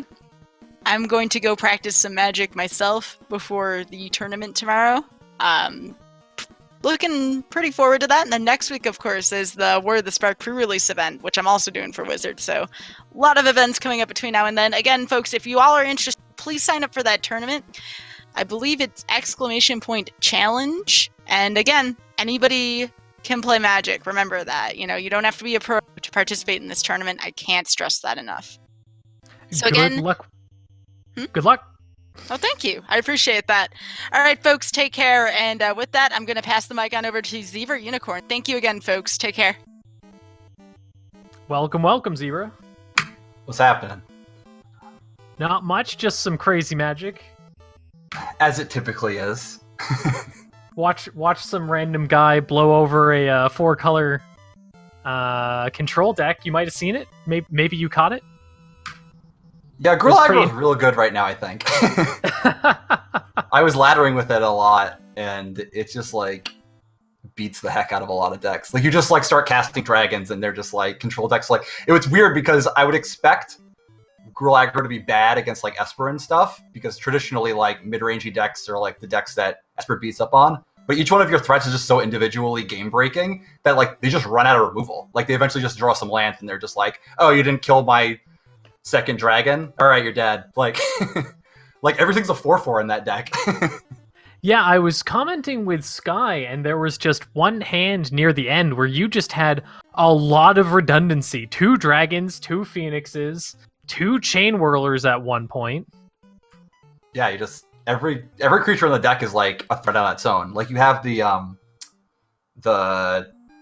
I'm really bad at card names. Like the 2/2 that you can adapt and it finds other copies of itself. The Timic thing. I don't know. I'm sure everyone in the chat's yelling at me about the card name, but that card's like so good against control because if you just the way I was playing it when I was learning how to play the deck on ladder is just like you never cast on turn 2. You just wait till like turn 5. And if they ever tap out, you're just like, all right, play this. It's a 4/4. Get a thing. And then they're like, and they have to kill it because it's a 4/4, and then you have another one. So you just like keep playing them when you have a window, Yep. and they can never keep up. You just end up outdrawing them, which is like ludicrous because they're the control deck. But all your cards just essentially like quote unquote draw cards. Like the Phoenix is like impossible to kill. Yeah, chaining Growth Chamber Guardians is absolutely insane. And it Yeah, looks it's- like we're about to start with Clifford versus Seawolf. All right, let's go. Let's see what the matchup is. Oh man, Clifford's biting my style. Clifford immediately pivoting. Yeah. That sounds fine. Phoenix is great. All right, let's see what he's up Phoenix against. is really, really strong. 3/4 Phoenix into Chain Whirler. Although it looks like we're going to have a good strong curve here on Clifford's side. Yep, playing against a little Jeskai control. Spell Pierce, not what you want to see in this matchup. not many targets. Yeah, not too Yep. good. Spell Pierce is always good for punishing people for curving out, but that's only if it's a valid target. Ooh, definitely Clarion's a huge draw for him. He's going to be able to reset the board after this Chain Whirler and have a chance at keeping up with this Phoenix. He's probably going to need a little bit of help because, you know, when your removal is damage-based, Phoenix doesn't really care about that very much. Right, Deafening Clarion is 3 is definitely a magic number in this format for sure. There's a Oh, lot absolutely. of really strong, powerful creatures that have 3 or less toughness. Yeah, that's definitely what I noticed playing the Gruul deck is like everything's a 4/4 basically, except for Phoenix, which doesn't matter because it never dies. But it's just like, yeah, like if you play against a Deafening Clarion deck, it's just like a joke. It's like, yeah, your removal just literally doesn't kill any of my creatures. There's like lightning strikes, don't kill stuff. Like shock is just like not even in the conversation. It just revives like everything. A big old raptor coming down, but it's probably going to get a lightning strike straight to the face. Most likely on Seawolf's combat step, though, since the Phoenix can just fly right over. Yeah. Ooh, Entrancing Melody. That's a huge draw. It's going to take a lot in order to take over that Phoenix, but Teferi also pretty good. 5 turn 5 play, I hear. Yep. Yeah. I think if I was Clifford, I might have collisioned my Phoenix just because I feel like in this matchup, Lightning Strike's going to have more value, like just being able to like finish off a Teferi or just like, you know, dome them at the end of the game. Mm-hmm. Colossus, I feel like, unless he has main deck Lyra, which he very well could, I feel like collision Colossus is going to be like super important, especially in a game 1. Post game, completely different story because they're most likely going to have Lyra, but game 1, you know, they might just not have it. Right. I'm really curious to see how this sideboard's going to shake up. Oh, it's looking like Seawolf's deck's a little bit more aggressive than maybe his opening hand let on. He's got an Adano Vanguard in there. So maybe he's more of like a tempo-y thing? More like mid-rangey? That'd be kind of cool. Yeah, it's definitely possible. We haven't seen too much of Seawolf's deck, but they kept the control hand, so I imagine that's pretty important to their main game plan.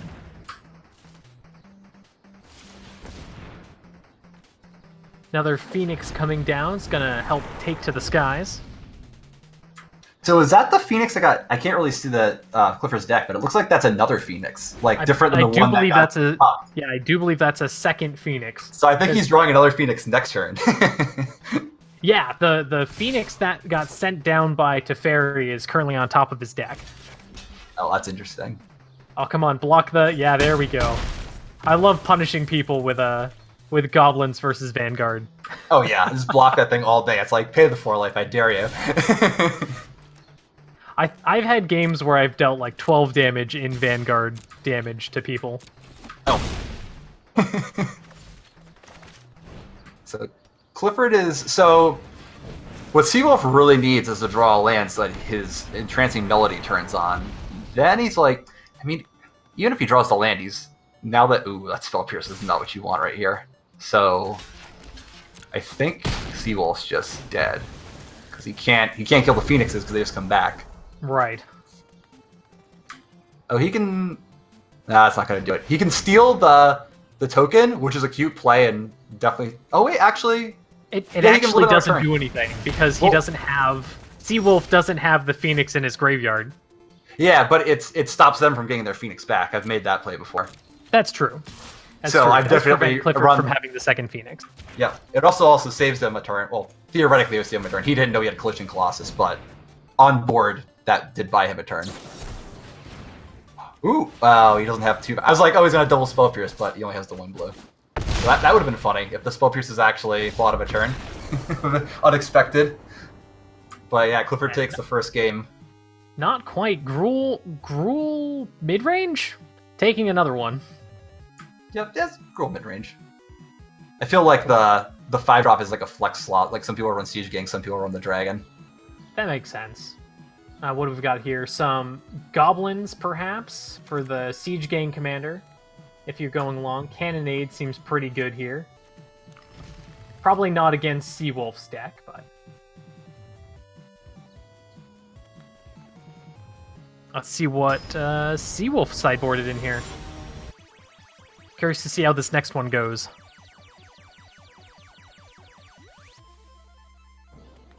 I imagine Seawolf will be board again. Probably boarding to be more controlling.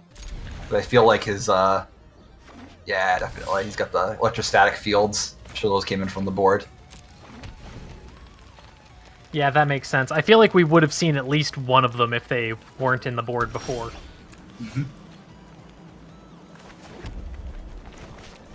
Kind of surprised he didn't board out Spell Pierce. I mean, I guess maybe he's anticipating Clifford to board in Planeswalkers, which is a thing that you can do.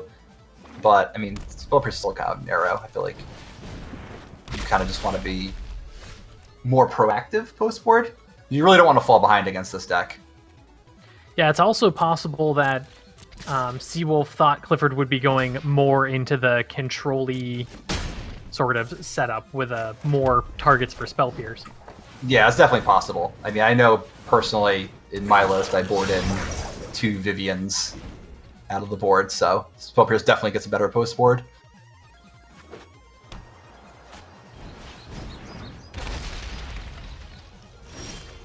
Alright, Electrostatic Field doing some work against the board of all 3 power creatures. Yeah, four pretty good toughness for this set. Kind of similar to the 3. 4 is just enough over the top, except Lava Coil exists. Yeah, that's what makes Lava Coil so good. Is the magic number of being 4. Exactly. I can't tell you how many times I've had, I think it's Shalea, the 3/4 4-drop in Yeah. white that gives everything but itself hexproof. I can't tell you how many times that's been lava coiled. Oh yeah, definitely. So this is going to be a cool play from Seawolf. So he's going to Deafening Clarion away Clifford's creatures. Clifford gets the egg, but then he's going to be able to Bane Fire it for 1 to finish it off. So Clifford's going to be left with just a shock. And Seawolf drew Watley. So that's going to be... Playing a Planeswalker on an empty board is one of the nicer things you can do in Magic. Yeah, I definitely think Seawolf is going to be able to take absolute control of the game here once that Planeswalker drops. Yeah, it's going to be tough for Clifford to come back once the 3/3s start coming out. Yeah, I'm not super familiar with this Planeswalker, but making a 3/3 body for the 0 seems pretty good. Yep. Ooh, smart play from Seawolf. He plussed it first to... Oh, it's not going to be enough because you're the Lightning Strike. I was going to say, a smart play to take it out of Lightning Strike range, but unfortunately Clifford has Lightning Strike and Shock to take out Watley. And that's pretty much just the play here, right? Like, I can't imagine you'd want to give Oh, yeah. Seawolf another chance to get down those 3/3s. You got to get that thing off the board. It'll take, like most Planeswalkers, it'll take over the game quick.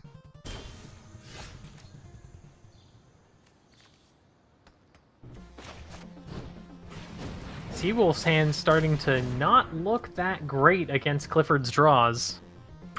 Yeah, and awkwardly, he has Quench when Clifford has exactly 6 mana. Oh, 1 turn too late. Oh, actually, Seawolf doesn't have 2 blue, so he couldn't cast double Quench anyway, but... So close.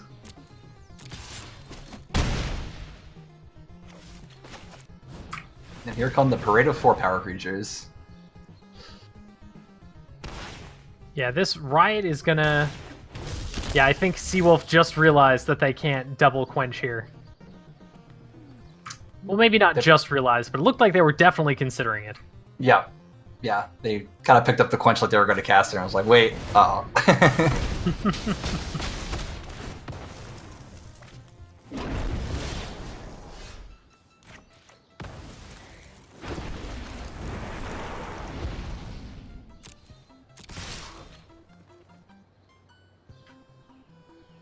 Phoenix doing what Phoenix does best, coming back from the graveyard. Yeah, I'm not sure if Seawolf can draw anything here to recover. Deputy the Phoenix, I'm guessing? Yeah, so... Yep. Ooh, Siege Gang's gonna be good. I was gonna say, he could Deputy the Phoenix, and he gets to block the Spellbreaker for 1 turn, but I think the draw of the Siege Gang is gonna put this game out of reach for Seawolf, unless he draws... He needs to draw, like... Well, he can't even really draw Deafening Clarion because that would kill his Deputy, so that's awkward. Yeah, Clifford 1 mana away from just winning on the spot, but I don't think this Revitalize is going to take him out of Siege Gang range. Yeah, that's probably not gonna do the trick.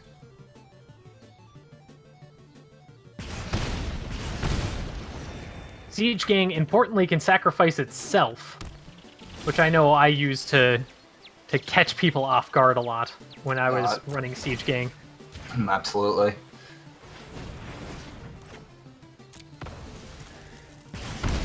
And here we go, just chucking goblins to the face. Yep, just put the goblins in the catapult. Just fire them at your opponent.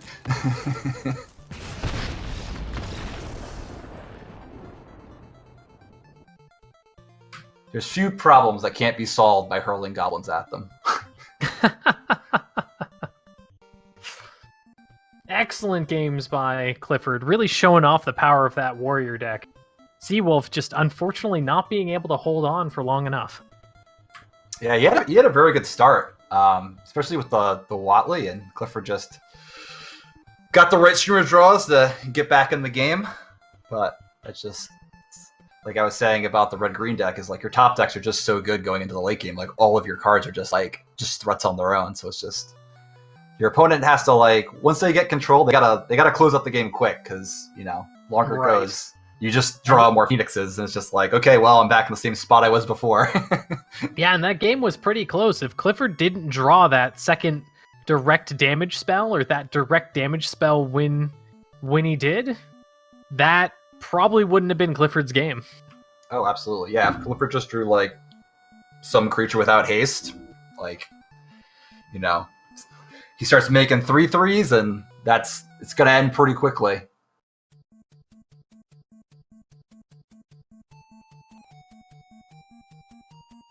So I believe we have another match coming up. Not sure who's next though. Do we think Clifford's going to be taking on all comers tonight? Maybe. Running the gauntlet?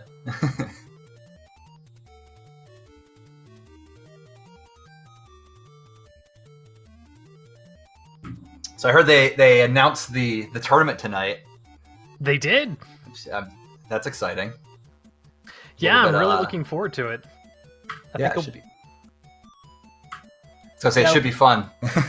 Yeah, I think so. I think so too. I'm glad that we're doing official tournaments. Tournament hype indeed. And it's gonna be gonna be interesting. I'm real curious to see what kind of decks people bring to the field. Because we've had some pretty great viewership the last couple of days. So I really hope everyone who's been having a good time, everyone that plays Magic, plays Arena, just gives the tournament a shot. Oh yeah. I think everyone's gonna have a lot of fun. I mean, it's just playing tournaments with like Arena existing now. It just makes the game so accessible. Like because of the Arena's free to play model. Like I feel like everyone at this point, like the game's been out for 4 months. It's like everyone has like at least one deck because you just been playing and you get gold, so you can buy packs. So you just like with the wild card system or everything, you eventually end up with like at least like mono red or something. So I feel like everyone's gonna have a deck to play with. No one's gonna be like, oh, I don't own cards, I can't play. Which it's in the past definitely a limiting factor in playing constructed Magic. It's like, well, I don't want to spend like $400 on a deck, or when you're playing like paper Magic. But this, it's like, anyone can show up. It should be pretty cool to see what the metagame's like. Yeah, I know I've definitely played a lot more standard nowadays with Arena than I have in paper Magic. Paper Magic, you're looking at, $100 for a cheap deck that's even remotely decent. And Arena, you pay all of nothing. Like, well, unless, put money in for gems. But the thing I like to bring up is before it was an open beta, and it was just Ixalan and a few other things. I had the biggest meme deck, but it had 4 Karns in it. So in real life, it would have been like a $200 deck for a meme, but it was amazing. Oh yeah. I've heard people complain about that, how like cards don't have value and everything's the same. But like, I kind of like that because it stops cards from like getting out of control expensive, which is like something I really didn't like about Standard. Like the last Standard I played in paper was like the one where like Blue White Teferi first came out, and it was like Teferi was just the best card, and like Teferi was like $50 or something. I remember I was playing in an RPTQ with some friends, and like I was gonna be the control guy, and I had to buy Teferis, and it was like $200 something for the Teferis. And I was like, this is like so stupid. No, it was just for the Teferis. I had to buy the rest of the deck. It was like, I was like, this is outrageous. Yeah, so last time I played Singleton, it was with what I got from Sealed and Draft. So it was amazing, I assure you. Oh yeah. Singleton's a lot of fun too. I really like that they've been supporting like, the quote unquote like casual formats on here, like doing like Singleton events and like Pauper events and stuff, because they're just like interesting. Like I played a little bit of Singleton like last weekend or like whenever it started, and I just like put together a deck because I wanted to see what was going on. It's like there's not like an established metagame. You're kind of just like, oh, cards I like, because it's like one of, so like no one's deck's like kind of outrageous. You're just like, I like blue-black cards, so I'll put together some blue-black cards and see how that goes. And everyone was just kind of doing that. And, like you'd play people, and it was like clearly like everyone was just like, oh, cards I like, just put it together, see what happens. Yeah, I know Also that's pretty- definitely what I do with a singleton deck. Is I pick some cards I like, and then I just throw other cards that do similar things. Yep. Bam. That's my Exactly. singleton deck. Oh, looks like we got a match. We got Skybills versus Clifford. Clifford's next victim. Clifford has been on a tear tonight, haven't they? Yeah. Ooh. And I think Sky's the bringing. buck might some- stop here. Ooh, I think I know. I think this is Sky's green-white deck. Although it might be green-red, I'm not sure. Well, regardless, this is a very good hand. Yes, agreed. Especially Turn with one Clifford elves and- mulling to 5. Oh This yeah, one that's gonna be is- rough. Oh yeah, this is gonna be ugly. Looks like it's Clifford's control deck from before. Yep. Oh yeah, this is he's not gonna suffer for long. that is this gonna be for a sure. Turn 5 Gulta? No, because let's- it's turn let's 2 see. right now. It's gonna be like a turn 3 or 4 Gulta. Well, wait, let's see, 5, 6, 7, 8, 9. Yeah, she's close. Next turn. It'll be next turn. Yeah. But yeah, I mean, attacking Regardless for, of these explorer triggers. yeah, attacking for 6 on turn 3, and then playing a Gulta the following turn. double green Gulta, turn 4. Yeah, that's That's a good start. This deck is no joke. Clearly this deck's got blue in it, so it's a little bit different than the stock mono green list. But that sequence of Llanowar Elf into Steelleaf Champion into Gulta is just it's no joke. That is a powerful strategy. It is certainly a fantastic curve. Oh, calling Elf on the territory to make the Frilled Mystic easier to cast. Interesting. Yeah, I hadn't thought of it. I actually really like this play from Sky because she's winning on the board so far. There's no reason to expose herself to some random Wrath because Clifford's Right. has all these colors, so it's I don't know, he could have Kaya's Wrath, who knows? So rather than put herself in that position, she's just well, you're dead on board anyway, so I guess I'll just try and attack you again. If you do anything, I'm just gonna Frilled Mystic it, and you're Right. done. Plus with the Elf and the fact that Gulta is double green right now, she could cast Gulta and keep Mystic up. That's also true. I didn't even think about that, but that is also powerful. Although swinging in with the Elf, Gulta's not coming down this turn. Yeah, I mean, she's kind of got him locked up at that point where you got the counterspell back up. That's Yeah, true. that was- Oh wait, this is just the win. Never mind. Yeah. So let's see. We got some fun cards to bring in the negates. It's probably about it. You can bring in Vivian, Reed, and Karn. But Okay. Sleep Yeah, for no, the it's- more creature-heavy decks, but won't work too Yep. well here. Karn probably for the card draw, but doesn't Yeah, really it's- need it here.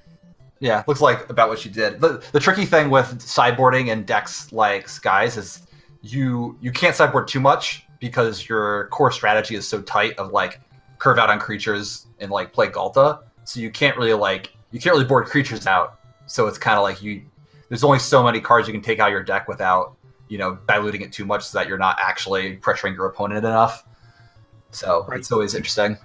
Yeah, you need that critical density of your key strategy. If you don't have at least 4 or 5 different cards doing about the same thing, it's real hard to have a consistent win con. Yeah, absolutely. I feel like that's one of the things that people that are new to Magic, or at least playing best of 3 Magic, struggle with sideboarding at first. Is they'll have all these cards in their sideboard and be oh, all these cards are gonna be so good against my opponent, and they'll board them all in, but they'll end up boarding out too many of their threats, and then they'll draw their sideboard cards, but they're not actually winning the game. So their opponent just draws out of it, and they're well, I draw my sideboard cards. What happened? It's well, you never actually were killing your opponent, so Yeah, exactly. you can disrupt them, but if you're not actually progressing your own game plan, it doesn't really mean anything. Yeah, I know I have trouble with sideboarding because I have the exact opposite problem, where I usually build things like Tribal, which thrive on that critical density, so I don't want to change anything, so I just don't know what to sideboard. Yeah, sideboarding is probably like the hardest skill to get good at in competitive Magic. Like, it is so complicated. Like, there's so much going on. And then it's like when you get to the next level of sideboarding where you have to like figure out how your opponent's going to sideboard and then like do that mind game. But looks like we got some more Magic. Unfortunately, Sky has a Simic Guildgate, so we're not going to see the turn 3 Steeler Champion unless she draws an untapped green source. But Clifford's hand's looking pretty nice. Yeah, Clifford is going to ramp into the sun. Yep. Sky hopefully gets another green source after not too long. That climb's going to be fun, though, once the Steel Leaf Champion comes down next turn. Oh, absolutely. Maybe the Nullhide if Sky gets another untapped mana source. Yeah, Nullhide Ferric's probably the play there. If she draws the green source. It's nice because she's got a great play either way, whether she draws a land or not. Yeah, definitely has that critical density for these next couple of turns. Very looking awkward here. You can play it, and you can minus it, but then it dies to the Landwar Elf, or you can plus it, and then it dies to the Steel Leaf Champion.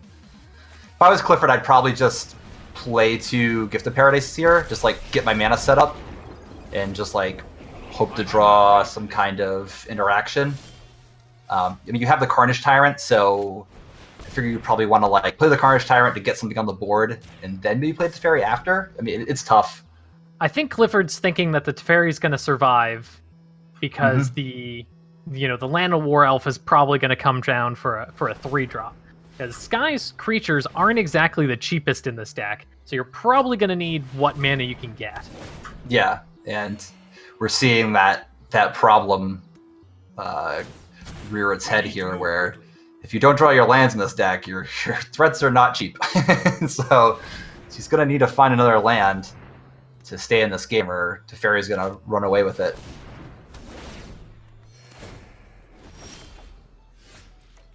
Oh, there's the land. Yep. Clifford almost done ramping into the sun. There's our land source. Nice. So let's see if it's the Karn to try to get more land with the card draw, or if we're going to go with the Nullhide. Looks like it's the Nullhide today. That's going to get quenched. Every time someone plays a Nullhide Ferox against me, I have to read it, because it has so much text. I'm like, this is counterable, right? Oh, okay, cool. like it's not like a counterable or something, right? I also kind of forget that it is actually counterable too, because it's got so much text on it. One of these got it so as much text. can't be countered, right? And it's like all bad. It's like all bad for you. So you're like, okay, I have to remember what this card does, because like that's the kind of card that like if you don't read it again, it's gonna get you, and you're just like, oh man, like it has hexproof and that discard thing, but then it also has that ability where they can activate it. It's like let me read this again. Then you get to the bottom of the card and you're like, it's a 6/6 for 4. What? I know, right? Like, I think it has trample. I don't know. Doesn't it have trample? Probably. Clifford playing a Carnage Tyrant here, which is going to really help hold down the board. The Steel Leaf Champion probably going to get quenched. Yep. Something of note is that Hadana has flipped. So that's It's actually important because it's a land that taps for mana. That's a good point. Hold that the sometimes forgotten second ability of the flip cards is that they are lands. So if your mana screwed, it's helpful. Yeah, I do like that's a feature of all of the Ixalan block legendary lands when that flip over, is they do actually still tap for mana. They don't just have an effect. They're all still actually useful lands. Yep.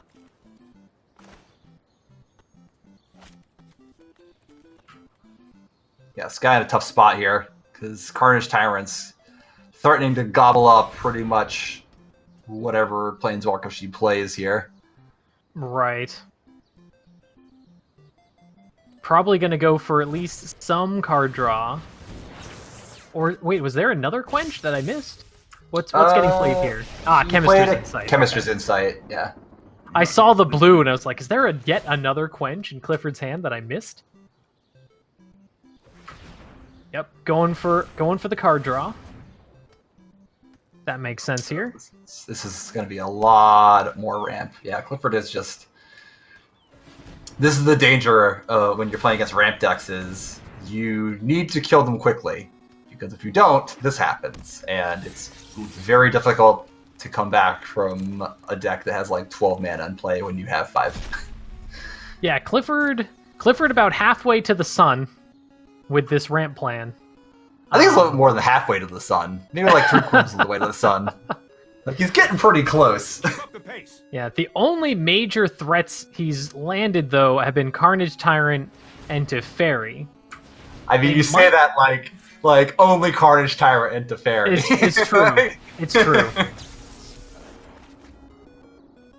I'm thinking more along the lines of Sky also has some pretty big creatures, so if it goes too much longer, she might be able to just drop with the blockable Gulta. But those Mortifies are probably going to have something to say about that. Yeah, Clifford's reaching the point in the game where it's like he's drawing enough cards that he's probably going to be in a position to answer like anything Sky would play at this point. Carnage Tyrant would be good, but even then he has Kaya's Wrath, so you know he would rather not Wrath away his own Carnage Tyrant, but he's certainly not going to lose to Skies. And with Teferi in play, you know he's going to have a pretty constant source of card advantage that is going to threaten to end the game if it ultimates. That's true, and unfortunately the Branchwalker not getting pumped at all from the Explorer triggers. Ooh, and a real strong Cannonade here. Yeah, Clifford making the smart play of responding to the Explore trigger on the stack from the Jade Light Ranger and killing it before it would have a chance to get any counters had the Explorer revealed a spell. Sky finally getting all of that land, but I'm not sure if it's going to be enough. Probably dropping the Carnage Tyrant, Skip but to the good part. Kaya's Wrath does still clean that up. Yeah, well, now that the Carnage Tyrant uncounterable, so Uncounterable and hexproof. yep. So let's see. So Sky's probably playing Carnage Tyrant on her next turn, and so the thing is here Clifford has with his own Carnage Tyrant, he can just attack her, and she's on a 2-turn clock, so it's like she doesn't block this turn, she's probably going to block next turn. I mean, I guess what she could do is not block this turn and then try and play Gulta, but Clifford's going to have that. Clifford's Yeah, going to have that I card. could see that happening. Yeah. The only issue with that play is Clifford's got like 2 counter spells, so. Yeah, those- Clifford definitely has plenty of ways to handle the Gulta as the problem. I think Yeah. that's the line Sky's gonna take, is take that 7 damage and then hope Gulta can block everything, but... Well, I am surprised that Clifford Kaya's Wrath here. I think his thought was that he wanted to protect this Teferi, but I feel like this might have been a situation where he kind of got tunnel vision on the Teferi being like his game plan, where if Sky just attacks the Teferi, he just swings back for lethal. So it's Well, Teferi is pretty close to the ultimate, and I think Clifford has enough counter magic in order to just lock it down. Yeah, I just, I feel like Carnage Tyrant may have been a more direct avenue to victory, but regardless, I see. regardless, Sky had enough anyway. So we're on to game 3. Let's see, Sky keeping 1 Karn. I didn't see what her other sideboards were. It looks like she boarded out of Vivian for maybe I didn't see what she boarded in, but I'm assuming it was probably just like a lower mana cost threat to being on the play, trying to get on the board quickly. Yeah, I'm not sure. I missed what she sideboarded in as well, unfortunately. Oh, this is a strong hand on the play. Yeah, it's going to be a pretty good ramp. That's going to be a turn... Yeah, turn 3 Nullhide, because it's not going to be quite enough. Yep. Turn 2 Jade Light, turn 3 Nullhide, which is going to come down just in time to beat out the Deafening Clarion. Had Sky been on the draw, this would be playing out much differently. Oh, agreed. A lot of 3-drop control spells in Clifford's side. Yep. The Cannonade, the Clarion, Mortify. Fortunately, the Nullhide's going to be holding down the fort here for a decent bit. Oh yeah, definitely. He's gonna have some trouble with that because he's got a Clarion away most of our board this turn, and then this turn. Oh, that's a very good draw. Yeah, this is gonna be a tough game. The Steel Leaf. Ah, This is Steel gonna be a Leaf, tough yes. game. Yeah, this is a tough game for Clifford to win. So he has to mortify the Steel Leaf. He's gonna go to. Yep, he's gonna go to 4 on his turn, and then. So Eldest Reborn is an out for him. However, if Sky plays literally any creature this turn, that's not going to be good enough. So I think the Nullhide might be enough, unless Clifford draws. Does he have the mana to cast Kaya's Wrath? He doesn't have double black. He So. has. Oh no. Yeah, Yeah, because that's a Gruul Black, land. white. Right. Yeah. The I stomping. thought that was a Rakdos land for a second there. Yeah, they're kind of hard to see when they're like faded out like that. And there's that any creature you were talking about. Yep. And there's that other any creature you were talking about. Yep. Ghalta's still coming down pretty cheap. But I'm guessing the Cannonade's probably... Well, actually, it might not. It might just not matter. Yeah, I don't think he has any way to beat the Nullhide.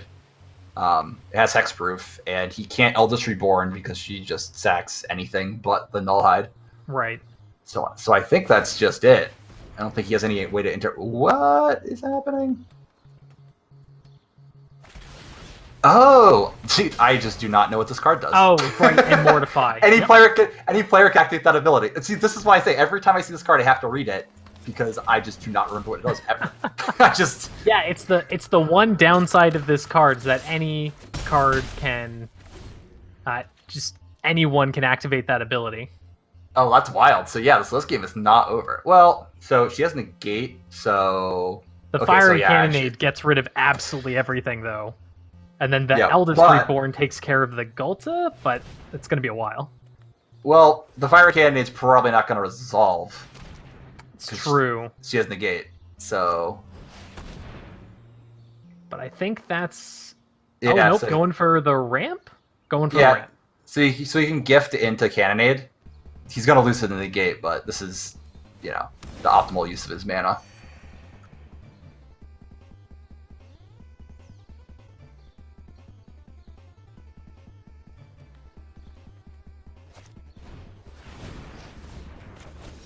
Yep, that's the Negate, and then that'll about do it.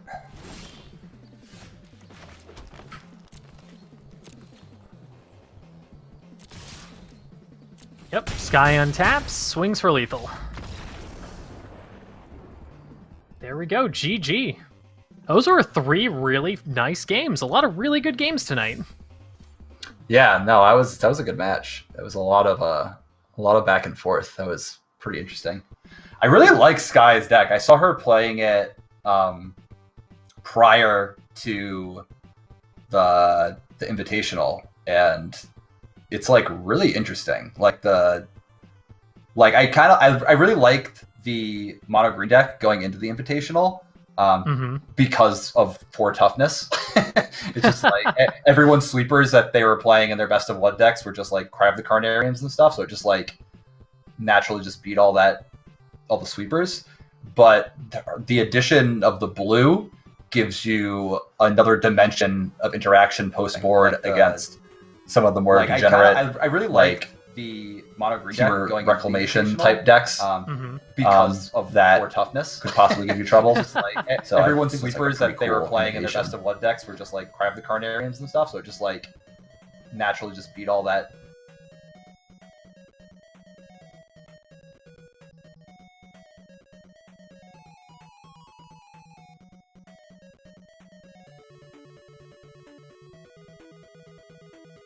And yeah, the addition of the blue for things like negate, which I think the negates were in the sideboard. Yep. Yeah, I think she boarded them in. I think she had like 3 in the sideboard. Yeah, I think those were the sideboard plays that we missed. The cheap counterspell. Yeah. Especially against things like Esper Control. Oh yeah, definitely. Yeah, being able to leverage your negates in situations where your opponent is under a lot of pressure, that's like when that card really shines. As evidenced in that last game where Clifford was dead on board and had the sweeper, but she had a negate, so that was all it took, is just that one pressure point to choke his mana in his interaction that turn, and that was enough to close out the game.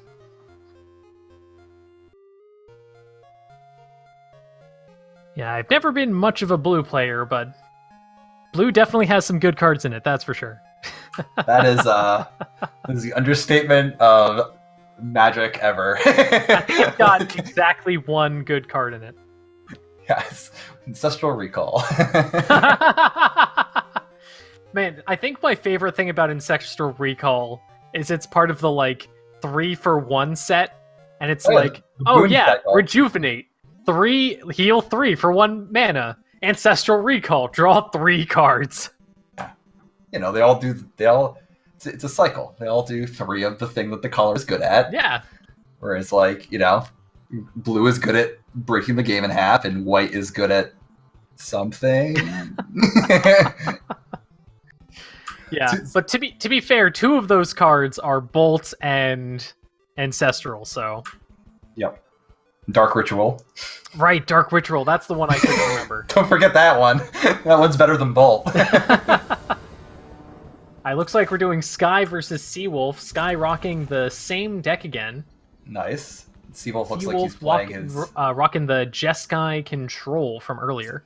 Something of note, the Electric Static Fields were main deck. Oh, good point. Yeah, for some reason I got it in my head that he changed his deck. Wait, did Seawolf just play green? Wait, what? Okay, I think something's up here. Yeah, I don't know what's up. This is not right. Something is amiss.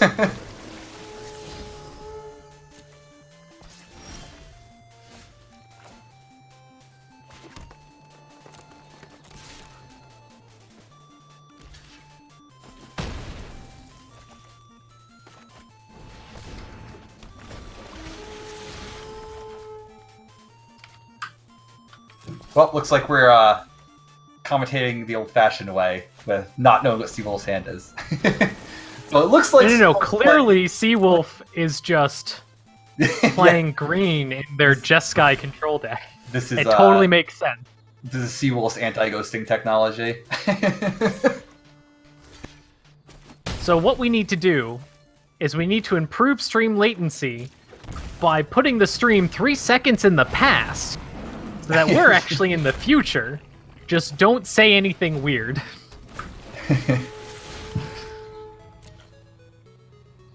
So, well, we can commentate about what we do know, which it looks like Seawolf is playing a green-white strategy.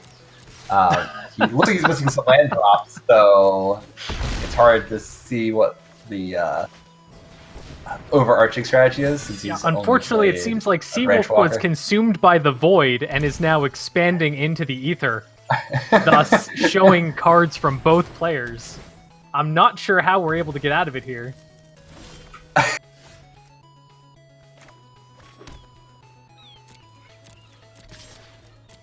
But I think the top is currently who Sky is actually playing.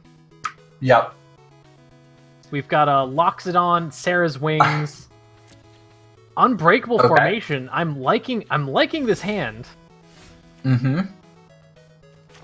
This is so it's kind of like a hexproof-ish thing. It's like Vinemare with plus on Sarah's Wings. Let me tell you, I was just thinking that. That is not easy to beat. That's going to be a lot of power coming down. Not sure this is going to be the game for it, since Sky has not one but 2 Frilled Mystics. But, you know, in a vacuum, that is a strong combo. Yeah, the Frilled Mystics are probably going to be targeting the Vine Mare and the Loxodon. Yeah, Well, it looks like we're getting good game here. Yep. Yeah, you missed too many land drops, unfortunately. This may be a matchup for the sleeps. Yeah, I was I would actually assume. just thinking that. I wouldn't be surprised if the sleeps come in.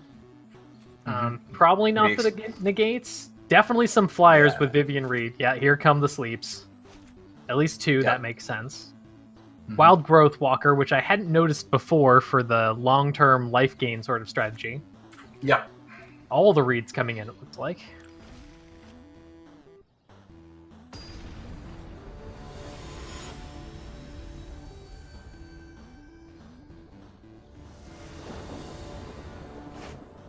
Oh, I love this hand, except for the mana situation. Oh, I mean, we're you going for it. Yeah, you keep that, because like you're on the draw, so you need to draw, like, assuming every land in your deck taps for green, which I would assume hers mana base is built that way. Then That's like true. if you draw the land, like you were just like hammering your opponent. Like it's just like steal a champion, steal a champion, steal a champion. Like Yeah, it's- that's gonna be pretty crazy. Unfortunately, Seawolf seems to have a reasonable amount of control to counter Yeah, pretty this much is- anything that Sky's gonna drop here. The caveat, of course, being he needs to live to get to 4 and 5 mana, That's which true. is something that Sky is happy to make difficult for him. Also, the let's not conflict- forget, Sky has the Frilled Mystic, so he might just counter the first Wrath he plays, and that might just be it, depending on how his mana situation shapes up. That's true. That Conclave probably coming down to get rid of the Steel Leaf champion. But otherwise, Seawolf's gonna need some mana here. Yep. Oh, he's got the planes. Let's see. Aggressive just- start, I like it. Yep. Seawolf, if I had to guess, Seawolf is probably trying to get a little bit of power in here. Try to make it a bit of a race before he just wipes the board. Unfortunately, the Frilled Mystic is probably going to ruin any plans of that happening. Yep. Yeah, I think what Sky needs to do now is just sit back on our Frilled Mystic. Because, yeah, he's dead on board. Like, he can't block with the Vanguard. So, yeah. All she has to do is attack him. He's going to play Settle. She counters it, and that's going to be it. Or he can try this, which also will just get countered. Basically, whatever he does is going to get countered. Yeah. Though countering the Conclave is going to prevent... oh, I guess it's not going to be enough, because it's still going to be enough power to just go around. Yeah, Seawolf can't block the Steelers champions. They Oh, can't be- right, If I I remember always correctly, they can't. Yeah, Yep, I always forget that clause. yep. They There have, we as go. R&D calls it, Daunt is actually the name of that ability. It hasn't been ever printed on a card, but that's like apparently what it's called. A little bit of magic trivia. Yeah, some quick games for between Sky and Seawolf. Unfortunately, we missed a little bit of that first one. Yep. Yeah, the games are quick when all you do is play 3 mana 5 power creatures. It's just you wrap it up fast and you're just like hitting your opponent for 10 on turn 4. I think all of those 3 of 1 mana cards from Dominaria are just so good. Yep. Yeah, almost all of them but one saw heavy standard play. We saw all but one of them tonight. Yes, you are correct. Yeah. And I remember people tried to make the black one work. It wasn't good, but there was a couple of months where people were trying to play mono black and standard. And Yeah, so it's definitely all of them are definitely sealed and limited powerhouses, that's for sure. oh, absolutely, yeah. That goes without saying. They're all crazy and limited.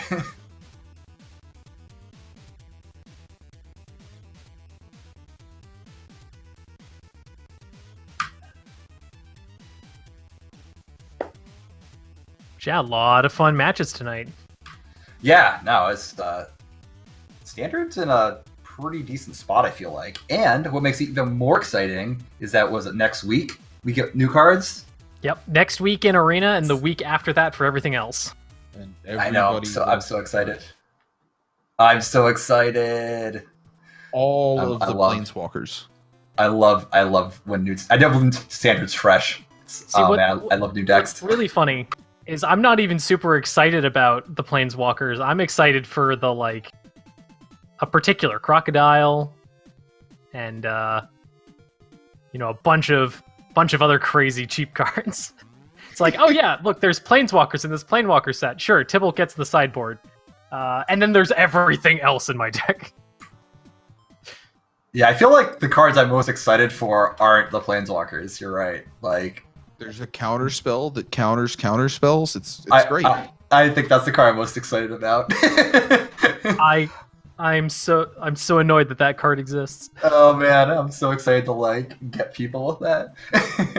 I think the card that I'm actually one of the cards I'm most excited for, because I get excited about like weird things that no one else gets excited about, is there's the, I don't know, I'm bad with card names as it is, and these are new cards, so like I'm not even gonna bother trying to remember the names of things. But there's the sorcery that's like green and 1. Look at like the top 3 or 4 cards of your deck. Pick a permanent, put in your hand, you gain 3 life.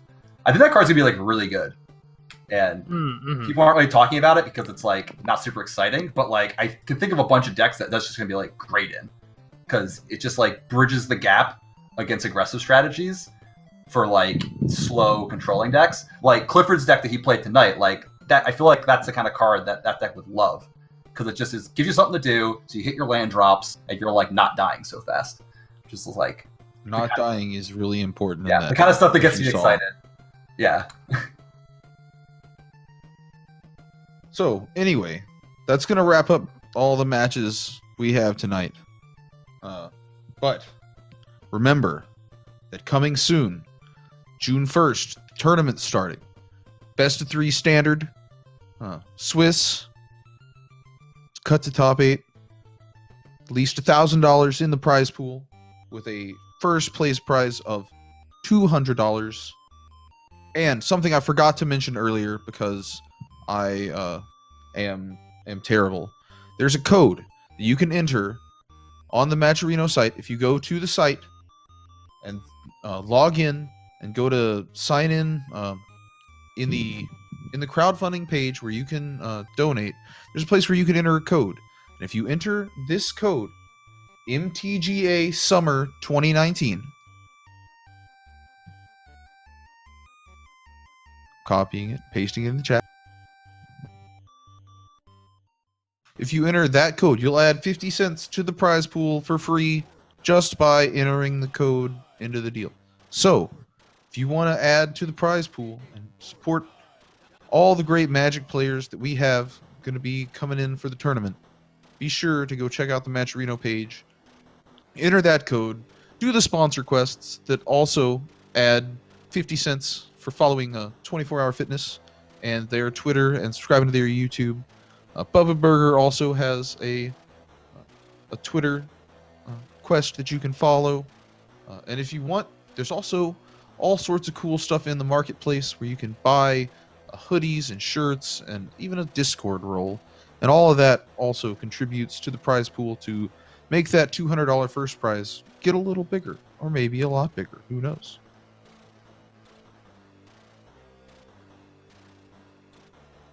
But stay tuned. Follow the Discord. Follow the Team Instant Speed Twitter to get all the updates on the tournament. As we get closer to that, it will be a great time, I think. What do you guys think? You think it's going to be fun? Oh yeah, definitely. Yeah, I think it's going to be absolutely crazy. And that's going to be I'll certainly be there. well, that's going to be after Ward of the Spark releases as well. Oh yeah, completely new standard. completely. We'll have some time for everybody to get the format figured out, and yeah, it's gonna be lots of fun. I cannot wait personally. It's gonna be a long May waiting for June to get. Plenty of time to brew up some crazy good stuff, though. Oh yeah, definitely. But I think that is everything that we know about the tournament right now. I think that brings us to the end of another Wednesday Night Magic. Anyone else have anything else they would like to say to our lovely viewers at Thank you for being here and continuing to support Team Instant Speed. We are on Twitter, so please give us a follow and spread the word. And if you haven't played Magic yet and you're interested, just go for it. Download Arena. Have a good time. Oh yeah, definitely. Oh, and before I forget, before we sign off, we got Skybills here has a tournament tomorrow that everybody should be checking out for sure. Do you know where that's going to be? Yeah, that's going to be here at twitch.tv/fandom. Fandom tournament. Everybody go support Sky tomorrow in that. That's That will be the main channel. I'll be streaming as well, and it will be on this is the first ever Arena tournament as far as I know that will not be on a delay, so we're going to be on heavy, making sure that there's no spoilers put in the chat or anything like that. But that should be nice for the chat to have a place to go to possibly talk about things going on that's not 5 minutes, in the future at that point or in the past.